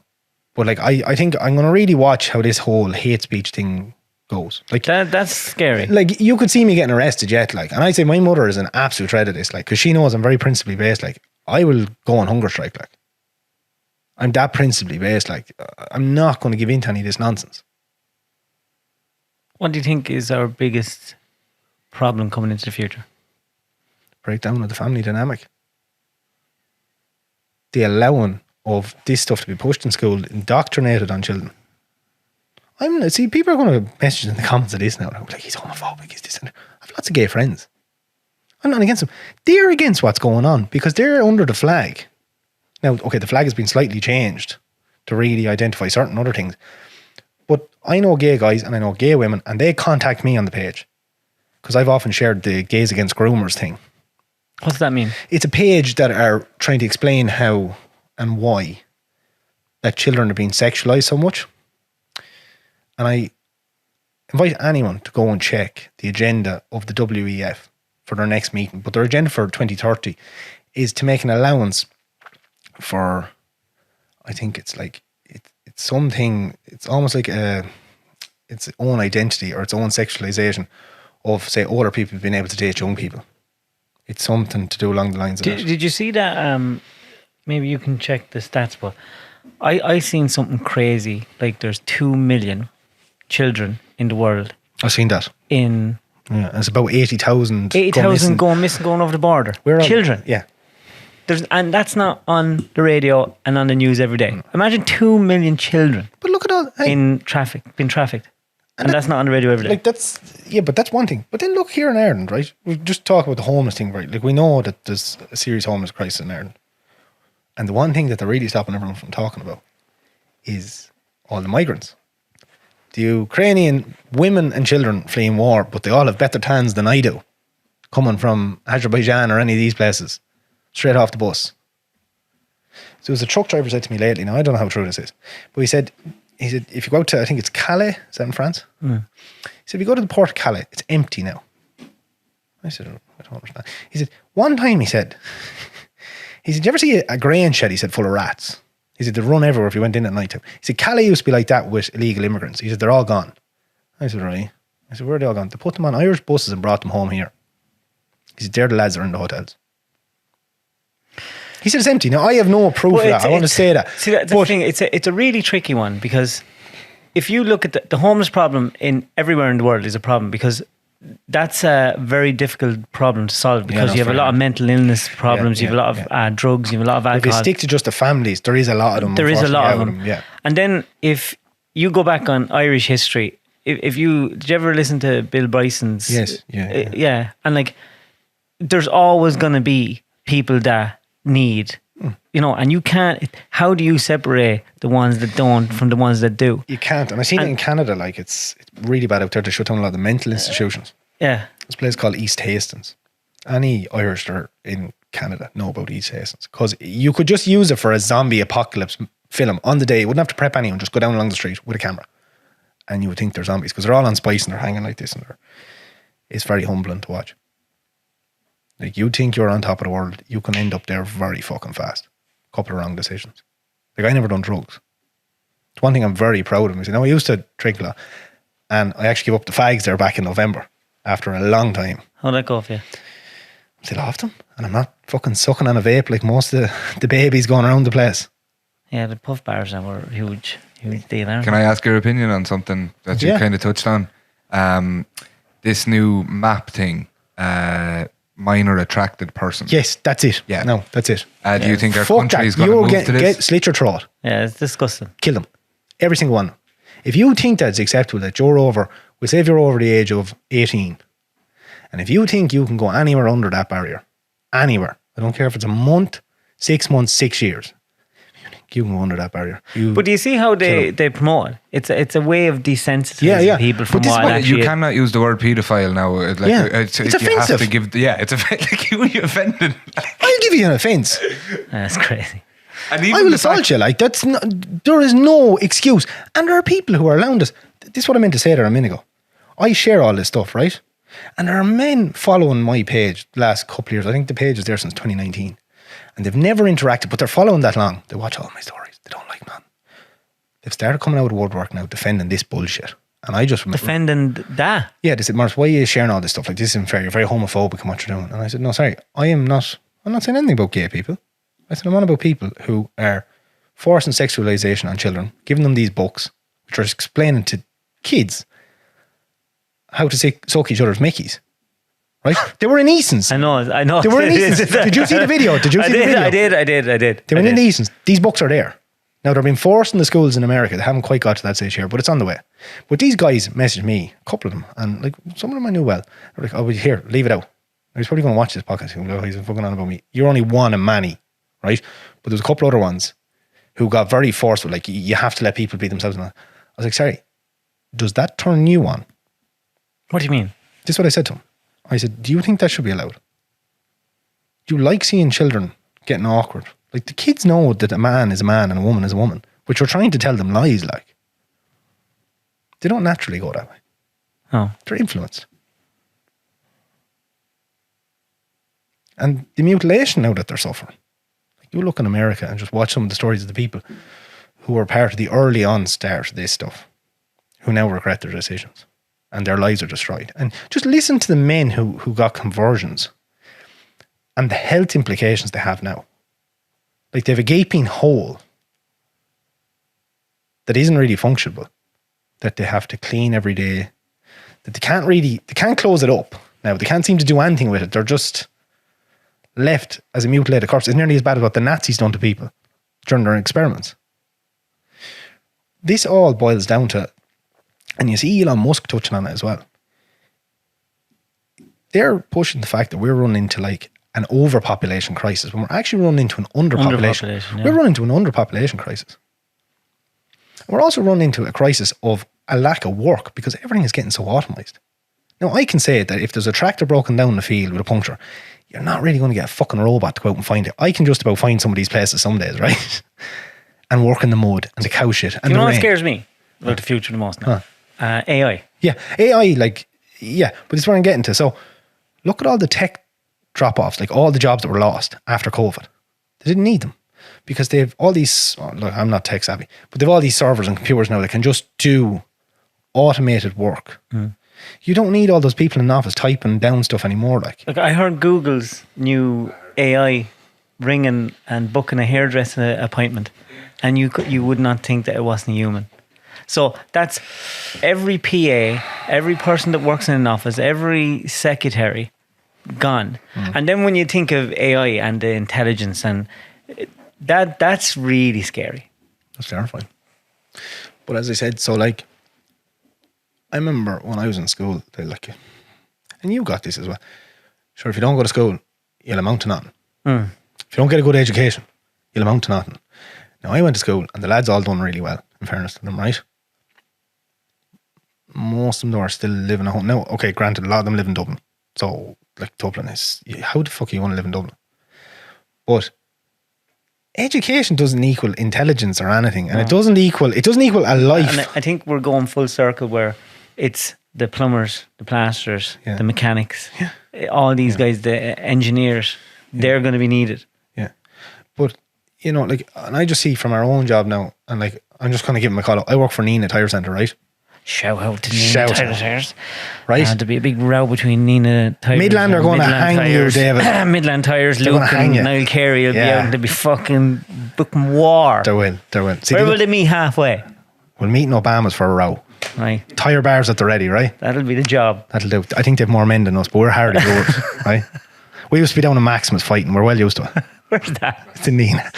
War zone, right? It's called Maximus because like the fucking arena, the gladiator. No, it could be. Look, it's like any Irish town. It's funny about Ireland. Do you ever notice all the barracks towns are rough? Do you ever notice that? Anywhere there was a barracks, it's kind of a little bit rough. Like, I don't mean rough. Like, when you're from there, you're grand. Because it's a bigger town? Maybe, I don't know. I've kind of lived in different spots all around Ireland. I just think Ireland, everywhere, anywhere you go, if you're asking for it, you'll get it. And if you have a thick head like me, you just get it. Do you get it a lot? I used to want to. One thing I know is actually, this is just a separate note about being online. I've only had a couple of public situations where I've had people who didn't like me, right? I get a lot of it in messages and stuff and comments, and that's fine. I don't care. I'm very confident in myself. Don't worry. I like actually bad feedback because it tests you, like. Do you know? I don't actually like people saying nice stuff about me too. I can't deal with it. If you were like, "Geez, Maurice, you're a great lad," no, I'd get like, stop saying that. That's a bit fucking weird, like. But I like people calling me a bollocks. But I was out there after the whole kind of COVID thing lifted, and I was out one night, and these lads come up to her like, "You're only a wanker, like you want to be a farmer, you're just that and the other, you're blah blah blah blah." They were trying to rise me, and one of them had their phone like that, Recording. Yeah, and I kind of copped on, and I could see, but like it was getting kind of now, it was getting aggressive. Do you know, like they were really trying to, and I was like, now the game has changed. Like, I actually can't react maybe as you would have done before. Do you know, that was when the penny really dropped for me. I was like, you're online now. You actually have to watch. It's not about being a coward or not being a coward. Like, you have to let the ego and the pride go fucking gone. Like, you could be made look very bad very quickly just because these lads just kind of want to dig it. Like poor old Leo. Fuck Leo, right? Fuck Leo, right? But this was different because you had agri-spec lads. Like, I wouldn't mind. I'm trying to stand up for what they have, like. You know, to an extent, like if I'm giving out about the government or I'm trying to defend rural Ireland or do any of this stuff, the people you're trying to help the most are the ones who are fucking turning on you. But they're stupid young lads. Yeah, but it's not too. But that night kind of opened my eyes. I was like, no, you can't engage in that stuff. What would you hope for rural Ireland? What would you hope for Ireland? If you are the leader of Free Ireland. If I was the dictator in the morning, God help you all. Right? That's all I say. Eamon Ryan would be locked up straight away into a mental institution because that's where he belongs. And all his followers. I would take us out of the EU. I'd make us sovereign again because we're not really sovereign. We're not really a republic anymore. It's kind of sounding like Stalin. Maoist China. And I would try and bring back the value of working. How would you do that? Promote it. Like, you look at any places, like, now China is not a place you want to emulate whatsoever. But their TikTok is full of people working hard. Yeah, they fucking doing dances. Like. Their TikTok is for kids. It's all for education. Yeah. Well, I'm just using that as an example, obviously. But like, lads would look at you here. People would look at you here in a pair of work pants. And I see it in shops. You know, when you go in for a roll or something. And I've seen lads and they'd be wearing white runners, ankles out, pair of pants your sister wouldn't fit in. Right? And they'd nearly kind of look at you as if to say, look at you, fucking slop. They're probably looking at you thinking, look at this mug savage. Yeah. But they don't know any different. It's like if you look at China, that's a communist country. You don't want that either. You fucking and they don't. have control of all the information. Yeah. It's like, what would you do to keep freedom? And remember, freedom is the ability to make mistakes. Yeah. But what would you change? Do you not think it's just education, just a little bit more education Education for is the young key. people, Yeah. just to do something, a little bit of personal responsibility? Yeah. Do you not think it's just down to that one thing alone? A little bit of personal responsibility. I think the whole education system is too far dragged out. Like, people are career students. Like, I have mates of mine who are still not fucking finished education. That's a money thing, is it not?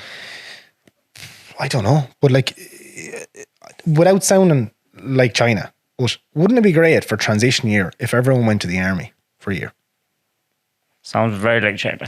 Yeah, no, but maybe not just even the army, but we'll just call it a life school. Yeah, I get what you mean. Because you're learning how to work as a team. I think the German model would be better. Yeah. Right? Where Or Poland used to do it as well. Yeah, in Germany, it's if you're assessed academically, and then if you're just not academically minded, they are able to tell whether you're good at mechanics, whether you can figure out. And there's apprenticeships for everything. You can be an apprentice solicitor and not be good in school. I think that system is better because you're catching kids early and you're seeing what their strengths are. I seen Michael Fitzmaurice address this in the Shannon lately or somewhere. He was on about the veterinary thing. It's very hard to become a vet in Ireland. And we're running into a crisis where there's not enough vets and people are leaving the industry and all this. Now, I'm speaking with vague knowledge on the situation. Most of the veterinary nurses in Ireland have to go to Poland or some of these foreign countries anyway to do their thing, but they can't get in Ireland. But they end up with the same qualification. And it's a high qualification from abroad. They're not taken in on practical merit. Like, I know, like maybe I could have been a vet. I'm good with livestock. I'm actually good to read livestock. A lot of people walk into a field and look at stock and they wouldn't know one's sick, one's fucking dead or dying, their legs are up in the air, That's right? me. That could be you, like, and you grew up on a farm. Yeah. But you just might know how to read stock. Do you know what I'm saying? Like, lads that say to you, just that cow's sick, they're just going to calf. And you'd be like, and the chow's there. And you're like, what the fuck? There's nothing wrong with her. And lads Have to be 2 feet heading out. yeah, you'd have to have a head and all out before you know. But like, I could maybe have the practical merit to be a vet, but I wouldn't have the academic. So could I do an apprenticeship and learn it all on site with a vet every day as a personal assistant? Maybe. Because I couldn't learn in a class. I couldn't learn nothing. I never learned anything in a classroom. So like when I was in ag college, I was useless. Now, I used to get enough of slagging the fact I was from Dublin. I was a Dublin lad. Because they just loved fixating on the fact, oh, you're from Dublin, you know that.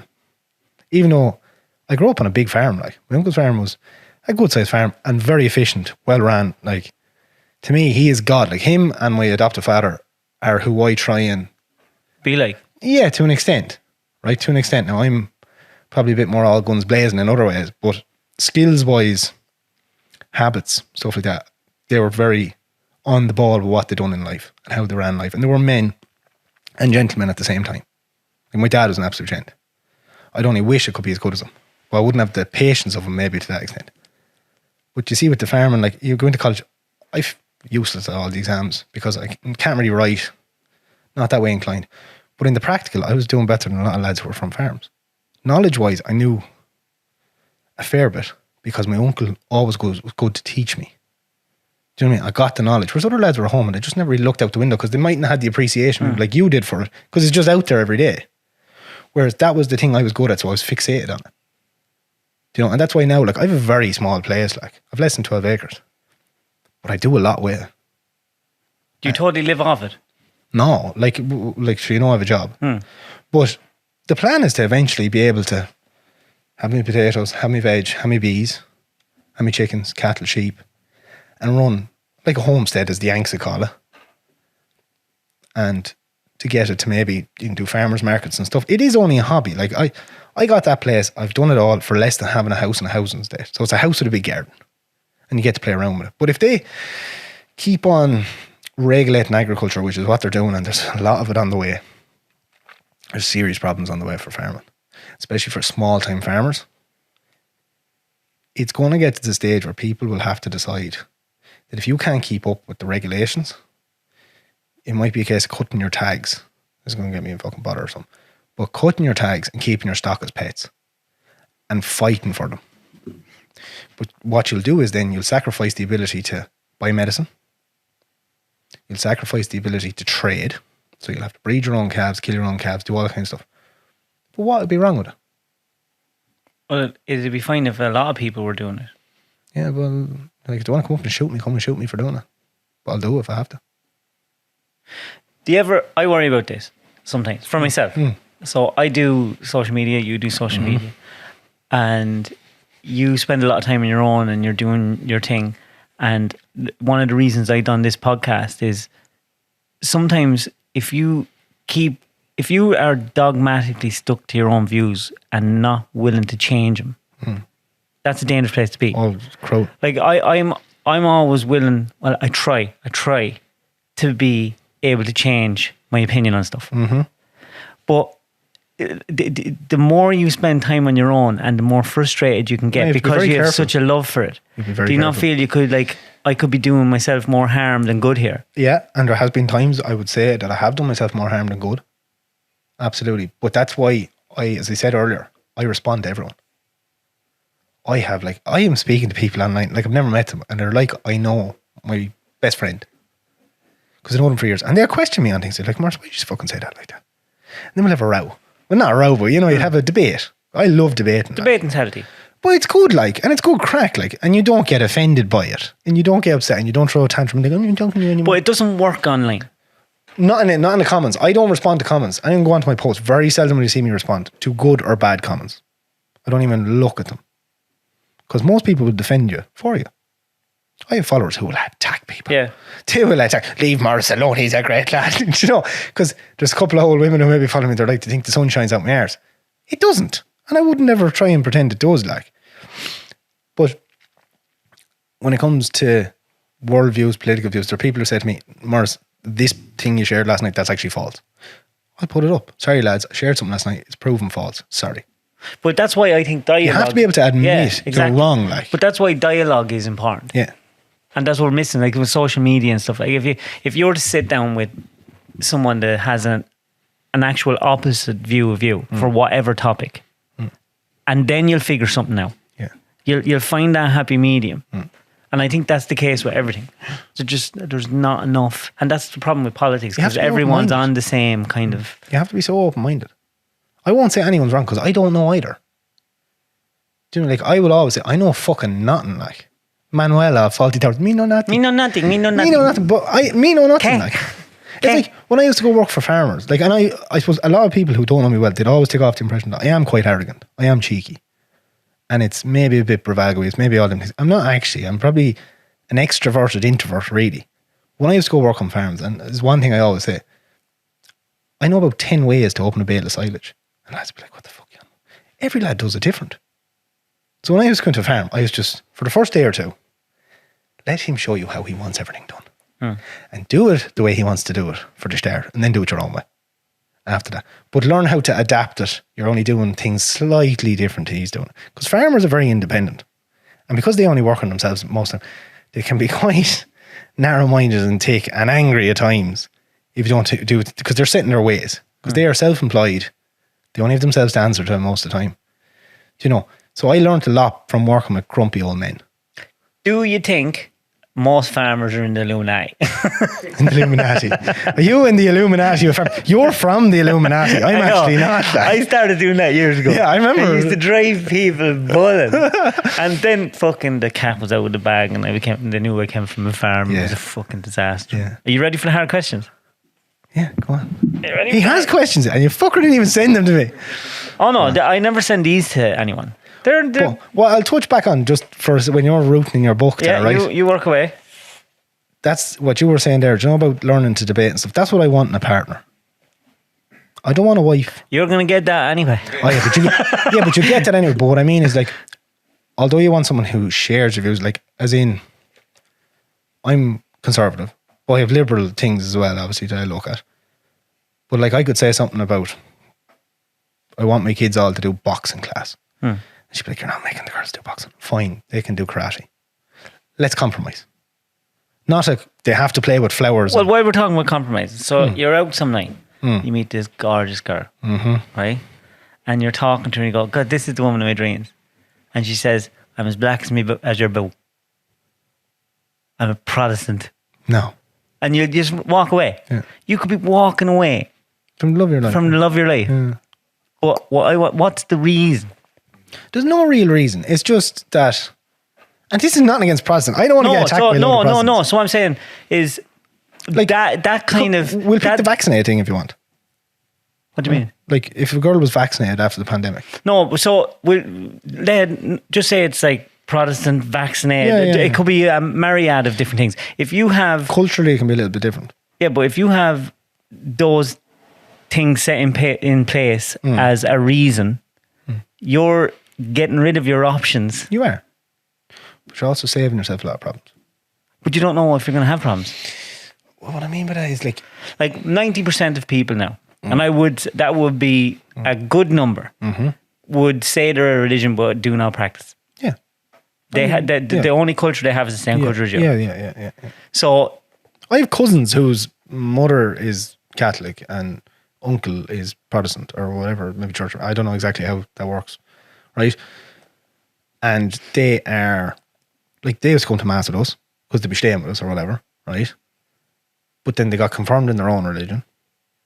I'm not against it. Like, no, I'm not. I don't want to go down the talking religion route too much. It's not 'cause I get religion. It's shot not a religion there. thing. So I'm just using that as an example. Yeah. Say it's religion or she's there.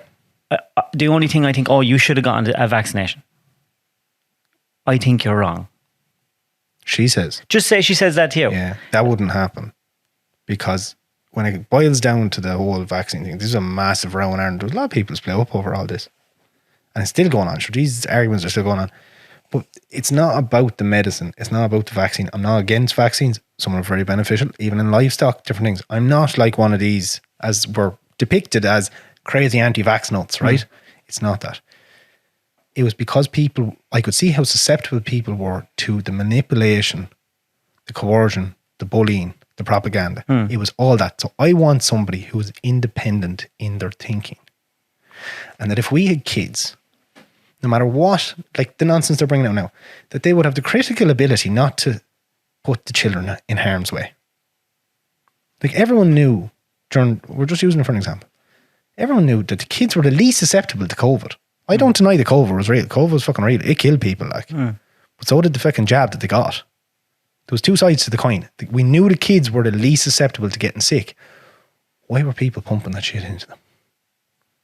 Putting them at risk, right?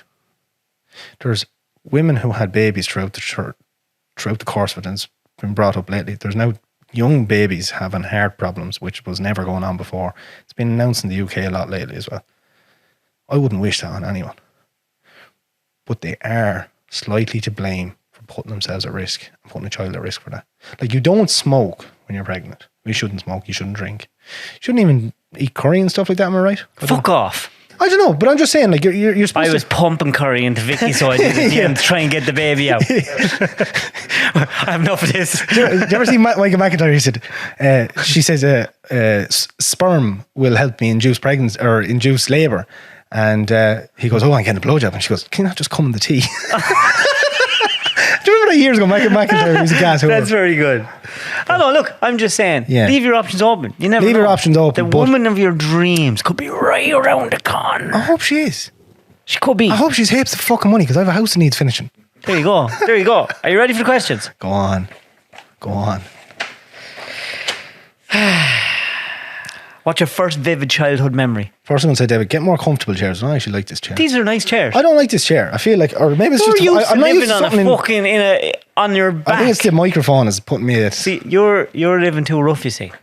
I live really rough. You've seen it. Like, I have. cook on a stove. Like, Yeah. I shower in truck stops. Like, I had to get a shower on the way up here in the truck You're stop. just not used to this fine living. Yeah, this is plush. Isn't it? This is absolutely plush. And it costs so little. Oh, it did. Yeah. What's your first vivid childhood memory? I remember my sister arriving when she was adopted. I remember the party they had. I was only about maybe 3.5, 4. Thank God. Do you know what I thought you said? What did you say? I thought my sister riding a doctor. Oh, right. No, I mumbled. Sorry. My sister arriving. Okay. Arriving. Yeah. Thankfully, That makes sense. I have never called any of my family members That's great. riding. Thankfully. If you could make one phone call to heaven, who would you call? My dad. Is home I know the answer to this one. Is home for you a place or a feeling? It's a feeling. Yeah. If your life was a movie, which scene would you play over and over? I'll tell you a funny one. I was watching something. I was driving along the road lately and there was a tractor in front of me. And he had a trailer, a little old vintage tractor. And there was a father and a son or a grandfather and a grandchild. And they were eating 99s. They're going along the road and they're fucking hopping along. And it actually nearly brought tears to my eyes. It's just the memories of being with my uncle, my grandfather, and my dad in different things, whether it was doing bits of DIY work. But you know, those just real memories. And I was just driving along behind him and I could just see the young lad in the tractor cab laughing away and they're hearing there's fucking ice cream going everywhere. Like, if you like you and your lad or whatever. And that just like, those things, like those memories of years and years ago. You know, if you could just have those feelings again, because you don't get them as an adult. It's different. You do? Yeah, but you get fun memories and stuff, but like, I don't mean like you don't get a night out, like. No. It's a warmth of the memory of the feeling of the stuff, yeah. It's like when you have kids, that kind of starts again. It's like Christmas. You know, when you get older and it's gone. Christmas gets a bit, so and then all of a sudden you have kids and you're sitting there one Christmas Eve or the day before Christmas, and you go, "Oh fuck, I feel it again! Santa's coming!" like Elf. Yeah. Would you like yourself if you met yourself? I think it could be a showdown at the OK Corral. I know I'm not simple. Does that make sense? Explain.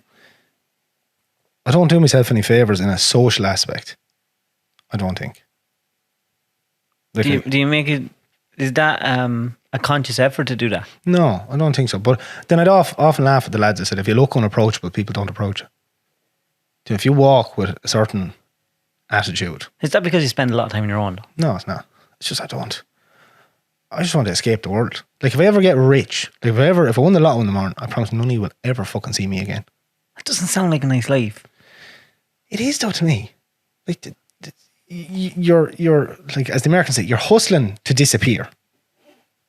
No, but life is short. Oh yeah, it's like cruelly like. So when you're 60, 70 years of age, what difference is money? I want to be surrounded in grandkids. Seriously. You're gonna have to be less picky. Yeah, but like, what was it? A friend of mine said when we were younger, I was having a fierce bad run trying to get women. I couldn't get a woman, and he goes, "He who chooses loses." that's a good one. But it's like, you know, it's not that I can't. I don't want one just yet. I'm not until I'm happy, content, and in the feeling that I think I've the nest ready, that I have enough money, that I have enough of a home or a safe space to have a woman, have a family. Until that's ready. To an extent. And you can't wait for life to be ready. Fucking life is never ready. Yeah. But to an extent, and when I have more time and that kind of thing, I will allow it to come into my life. I'll attract it. Manifest it. I manifested all I have up to this day. I'll stand over it. That's all us men do. You get up every morning, you put one foot in front of the other, and that is a fancy way of saying you manifest. Yeah. What's something that you're holding on to that you need to let go?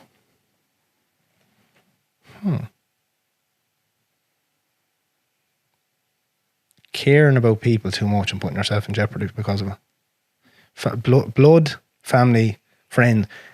Don't hold it to too high a value that you lose yourself. Seriously.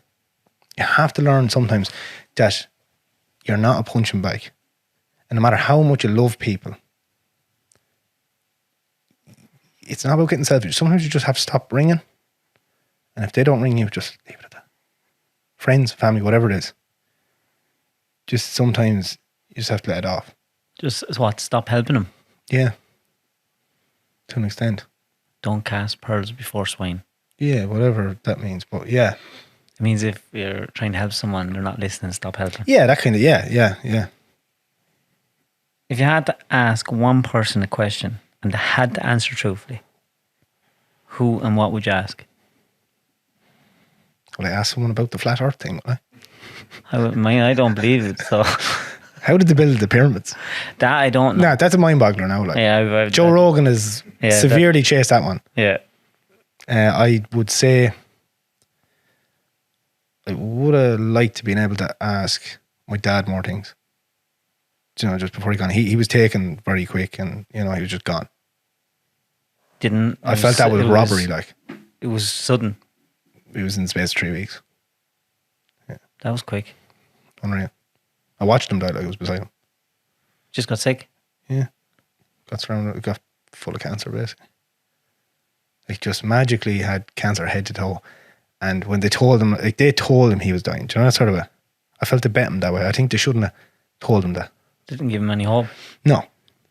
And he was emotionally, he was very, like, here's the thing. My dad, as I said, he was an absolute gentleman. Gifted the gab. Successful businessman in his time. To an extent. Then had a bit of tragedy with it all. There's lots of ups and downs. Really nice. As I said, anyone who met him would tell you he was an absolute gentleman. But emotionally, he was a little bit soft too. He didn't let it on. But he was quite soft. He did take things to heart at times. And I think he'd had a very hard...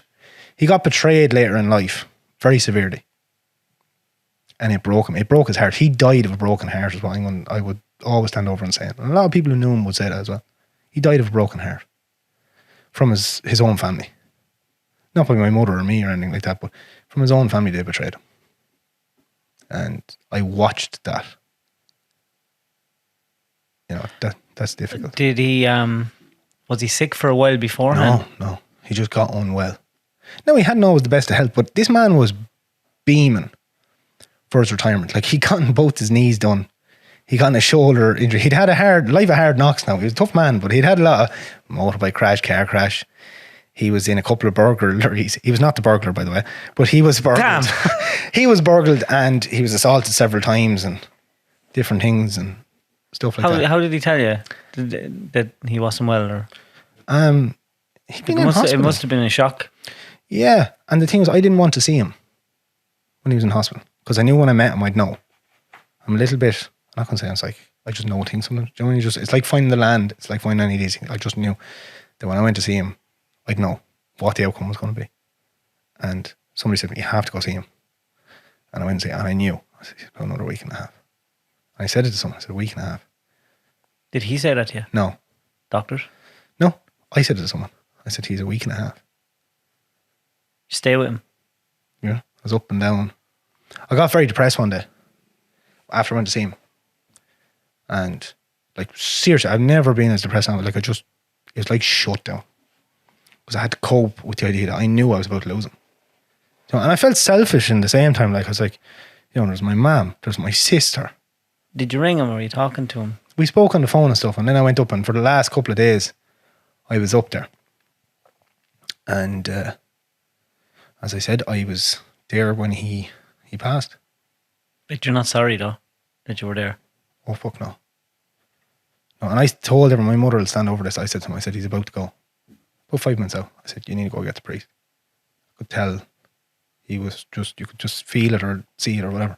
Did you think it was a sad experience or a religious experience or I was both? angry. I was so angry. I felt I was robbed. I felt he was robbed. Because he'd so many plans for his retirement. Changed my fucking attitude, seriously. Something serious now since he died. He's still angry over it? Yeah, oh, wicked crowd. And the time after that, like, he was my confidant. Like, he was my advisor. No matter what I ever done, no matter how bad it was, how stupid it was, I could ring my dad and he'd say, look, son. He'd say, son. Like, I'd tell him, Dad crashed the car. He'd say, son, for fuck's sake. Like, what the fuck you have to do when you stupid cunt, whatever. And he might get angry. He could fuck the head of you, right? And he'd be like, right, sure, look, we just have to... Oh, Jesus Christ. We'll just have to... Did you ring the insurance company? Do you know that sort of way? Like, and he'd carry on that way. But I was so angry with the fact he was taken too early because I knew he had all these retirement plans. He'd had a rough... The last 2-3 years of his life were fucking horrible. And he was part of me. And I kept on trying to ring the phone. I would have it. I remember about a week, 2 weeks after he died, and I was back into swing things. I was back working. Wasn't really fun. And I rang his phone on the way home because that was my habit. Always in the evening on the way home from work. Spoke to him every day. Sometimes 2 or 3 times a day we'd talk on the phone. And I rang him and of course no answer. I fuck sure he's gone. Do you know? Nothing replaces that. No, I haven't gone over it. Like, I really haven't. Like, even lately, like, it just hits me every now and again. Like, it's just cruel. Like, and you lost your dad, was it last year? Last year. I remember seeing you had all the machines out on the lawn and stuff. No, I don't. Even like now coming into the summer, you just have days where you just feel you would really miss him. Yeah. Because nothing replaces it. No. Like, and he wasn't my dad, like. Yeah, but you don't. Oh yeah, he was my dad. But what I'm saying, like, as in, the bond we had was just unreal. And there was so many tops and turvy times, like, so, and it wasn't like I didn't get bet as a young lad. Like, he gave me a couple of woeful beatings, and I deserved every bit of it, and I gave them back. I remember one time when I was about 14, because we were, like, I was a good bit bigger than him then at that stage, and I was a good bit heavier too. I was a fairly chunky fucking young lad, right? Sturdy. And he pushed me, and I pushed him back. I pulled him out across the kitchen. This is not healthy behaviour, but I was fucking rogue at this stage. And I punched the door handle, and the door handle broke. It was a steel door handle on this kind of second sitting room kind of thing off the kitchen. And it shattered, right? And it was left broke for years after. But his eyes just went boom, right? That was the last argument we ever had. He knew I'd have fucking killed him had we gotten into it to that. He said, I think it was over something stupid. I think it was because I wasn't going to school that morning. I was going fishing, actually. That's what I was doing. I was going fishing. I was loading up the bicycle, fishing rod and all. I was fucking off up the Dublin mountains. Go fishing. I think I was lucky my father was always... I'd be a dead man if I raised my hand to my father. Yeah, but it was just, look, I'm not saying it was good or bad, but like, it never stopped us getting on, you know? I don't know. Maybe I'm saying too much there by all that. Like. No. Would you say would you like to be like him? Do you know something? I don't think I'd ever be good enough to be him. Seriously, I'm not saying that in a cliche way. Like, genuinely, I think he was a way better man than I could ever be in so many ways. But then he was also bet by society to an extent. You know, he had that conformist in him. Like, he wasn't like me. Like, he was way more precise. Enough things happen to you in life, though, it can bait you. Yeah. None of us really know. And he had to make the decisions as a father. Like, he'd always make the best decisions for the family, for the whatever. And there's one thing I'd say for him and my mother, I've never seen them argue. Maybe when they were driving, my mother's a bit of a nervous passenger. Even me, she hates going in the car with me because I have a toe like a lead boot. Like, I drive hard. She'd just go easy with that feck. Just go easy. And she'd be holding on to the RJ's handle and everything. And the outlet was a bit that way too. He was a bit of a road hog because he was a rep for years. The only man you ever see going around in a 94 Starlet, decked out in a pinstripe suit. And that's what he used to bring us to school. Like, in a pinstripe suit, a 94 little black Starlet van, dog in the back, the whole lot. Where do you spend your Christmases now? Sure, COVID was a mess. What did I even do this Christmas? Sure, I was down on the farm. And then I drove up to my family in Dublin. We had dinner and stuff, and I drove back down. And it just wasn't, it was hard now. Just the last 2 years have been tough. You know, because he died that time coming into the autumn. It was just coming up to Christmas. And I remember being at home, I just wanted to leave, like. Because my father was such a Christmassy man. Like, he was the jolly fellow at Christmas. He loved Christmas. He loved decorating the house. He loved the whole lot. He loved entertaining. He was a real larger than life kind of character, like. And he'd just laugh. You'd hear him a mile away. People didn't know when he was in a pub because he'd be like, he had this weird old thing about him, you know, but he was a real, you know, that kind of person. And yeah, it's just things haven't been the same. And none of us are the same after it, you know? No, you're on your own. Yeah. Do you believe in God? You've established that. I believe in everything. I wouldn't tell a Muslim man that his God is any better than my God. You know that sort of way? Do you trust anyone with your life? No, don't trust anyone. That's my problem. That can be the biggest killer, I think, for men. I think it's for people in general. When you lose faith in people, because maybe too many people let you down or prove you wrong. Like, there's nothing worse in life than if you open yourself as a man, I think especially as a man, if you open yourself and be vulnerable with people and tell them things that you mightn't tell anyone, or that the things you're suffering with yourself, and then when they get angry and they throw it back in your face, yeah, it's not cool. As a stone. Do you know what I mean? Trusting people is a brave thing to do, and the thing is, it's the bravest thing you can do. You still have to keep doing it, even when, because that's just life. Yeah, because no man is an island. No, and that's what separates, I think, probably me from a relationship at the moment as well. Something I really have to work on. I know that, like, but it's to fix what's the problem there already, you know, and why. I know not everyone's the same, not everyone's going to do that to you, but it's hard to let that go. Well, it's hard. If you get fucking burnt hard enough if it was from people, easy, everyone would be at it. Yeah, and I'm not even on about relationship. Like, it can be your friends. Your friends can fuck you. Your family will fuck you over worse than anyone. Or work colleagues. Yeah. Anyone. Yeah. What do you want to be known for after you die? Just leave the place a little bit better. Have stood for something, like. I never asked for anything what I'm doing now. Genuinely, like, I was never. No, it would have been the life of the party maybe and stuff when I was drinking and partying in college. Like, I was just a fool. Like, looking back now, I was probably miserable. And And I had the most amount of friends when I was doing the worst things for myself. Do you know, like when you're actually living your worst life, everyone thinks it's the best. And then when you start doing the best things for yourself, people think you're like, oh, what are you at? Like, why are you getting up at that time? Or why are you doing this? Or why are you training? Why are you doing that? Do you know? And what I want to really be left with is just that I reared good kids, if I ever get to have kids, and that they carry on. Like that thing when I said earlier, like I think I was born in the wrong time area. And you see people say it now, like maybe you're born in this period to try and keep the old period alive.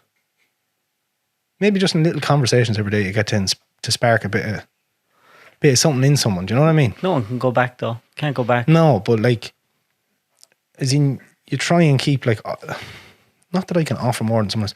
But like if I have a kid, like I can teach him how to fish, teach him how to hunt, teach him how to look after animals, how to train dogs. Like one thing my dad really taught me, and my uncle, is the appreciation for animals. Like my uncle now has a lot of stock, but he's horses. Like he's an absolute, he has good horses, and he loves them horses. Like genuinely, like they're his pastime. They're his hobby car, or do you know what I mean? Like he's not a holiday guy. He's a typical kind of bachelor farmer, right? But his horses are his thing. He's all the cattle, all the cows, sheep, whatever. But the horses is his love. It's like my dad loved dogs. My uncle loved dogs. Like we're all kind of animal based. But I think this one thing I'll always watch with people who don't like animals, I've no time for them. There's something not right if you can't see the life in that animal. It doesn't stop me now from shooting an animal. It doesn't stop me from, because I look at the cycle of life. But it's to treat them with respect while you have them. Do you know? But it's when you have a connection with animals, it's something only people really get. When they actually listen to you. When they can pick up on you. Like I go home there in the evening, some evenings, I would be pissed off from work. So, like you could have messaged me some bullshit online. And not that stuff bothers me, we'll use it as an example. And the dog would come up and just go and put his head to you. He just like lean in and just put, and that's like, Things down to your trust things though. You know, dogs 100% live in the moment. There's no past, there's no future. No. And they 100% just want to be with you. Yeah. And most animals are like that. And they go everywhere with me, like they sleep with me. You didn't bring them. Couldn't they hate you, David? Have you seen the videos of mine? Yeah, I in action? did. I don't want to because they fucking would hate me. This is a new question. Yeah. When was the last time you shit yourself? Oh yeah, I heard about this, you sick fuck. I'll tell you, go on, right? Shitting yourself, sorry. Now lots of lads have ones that lifting weights.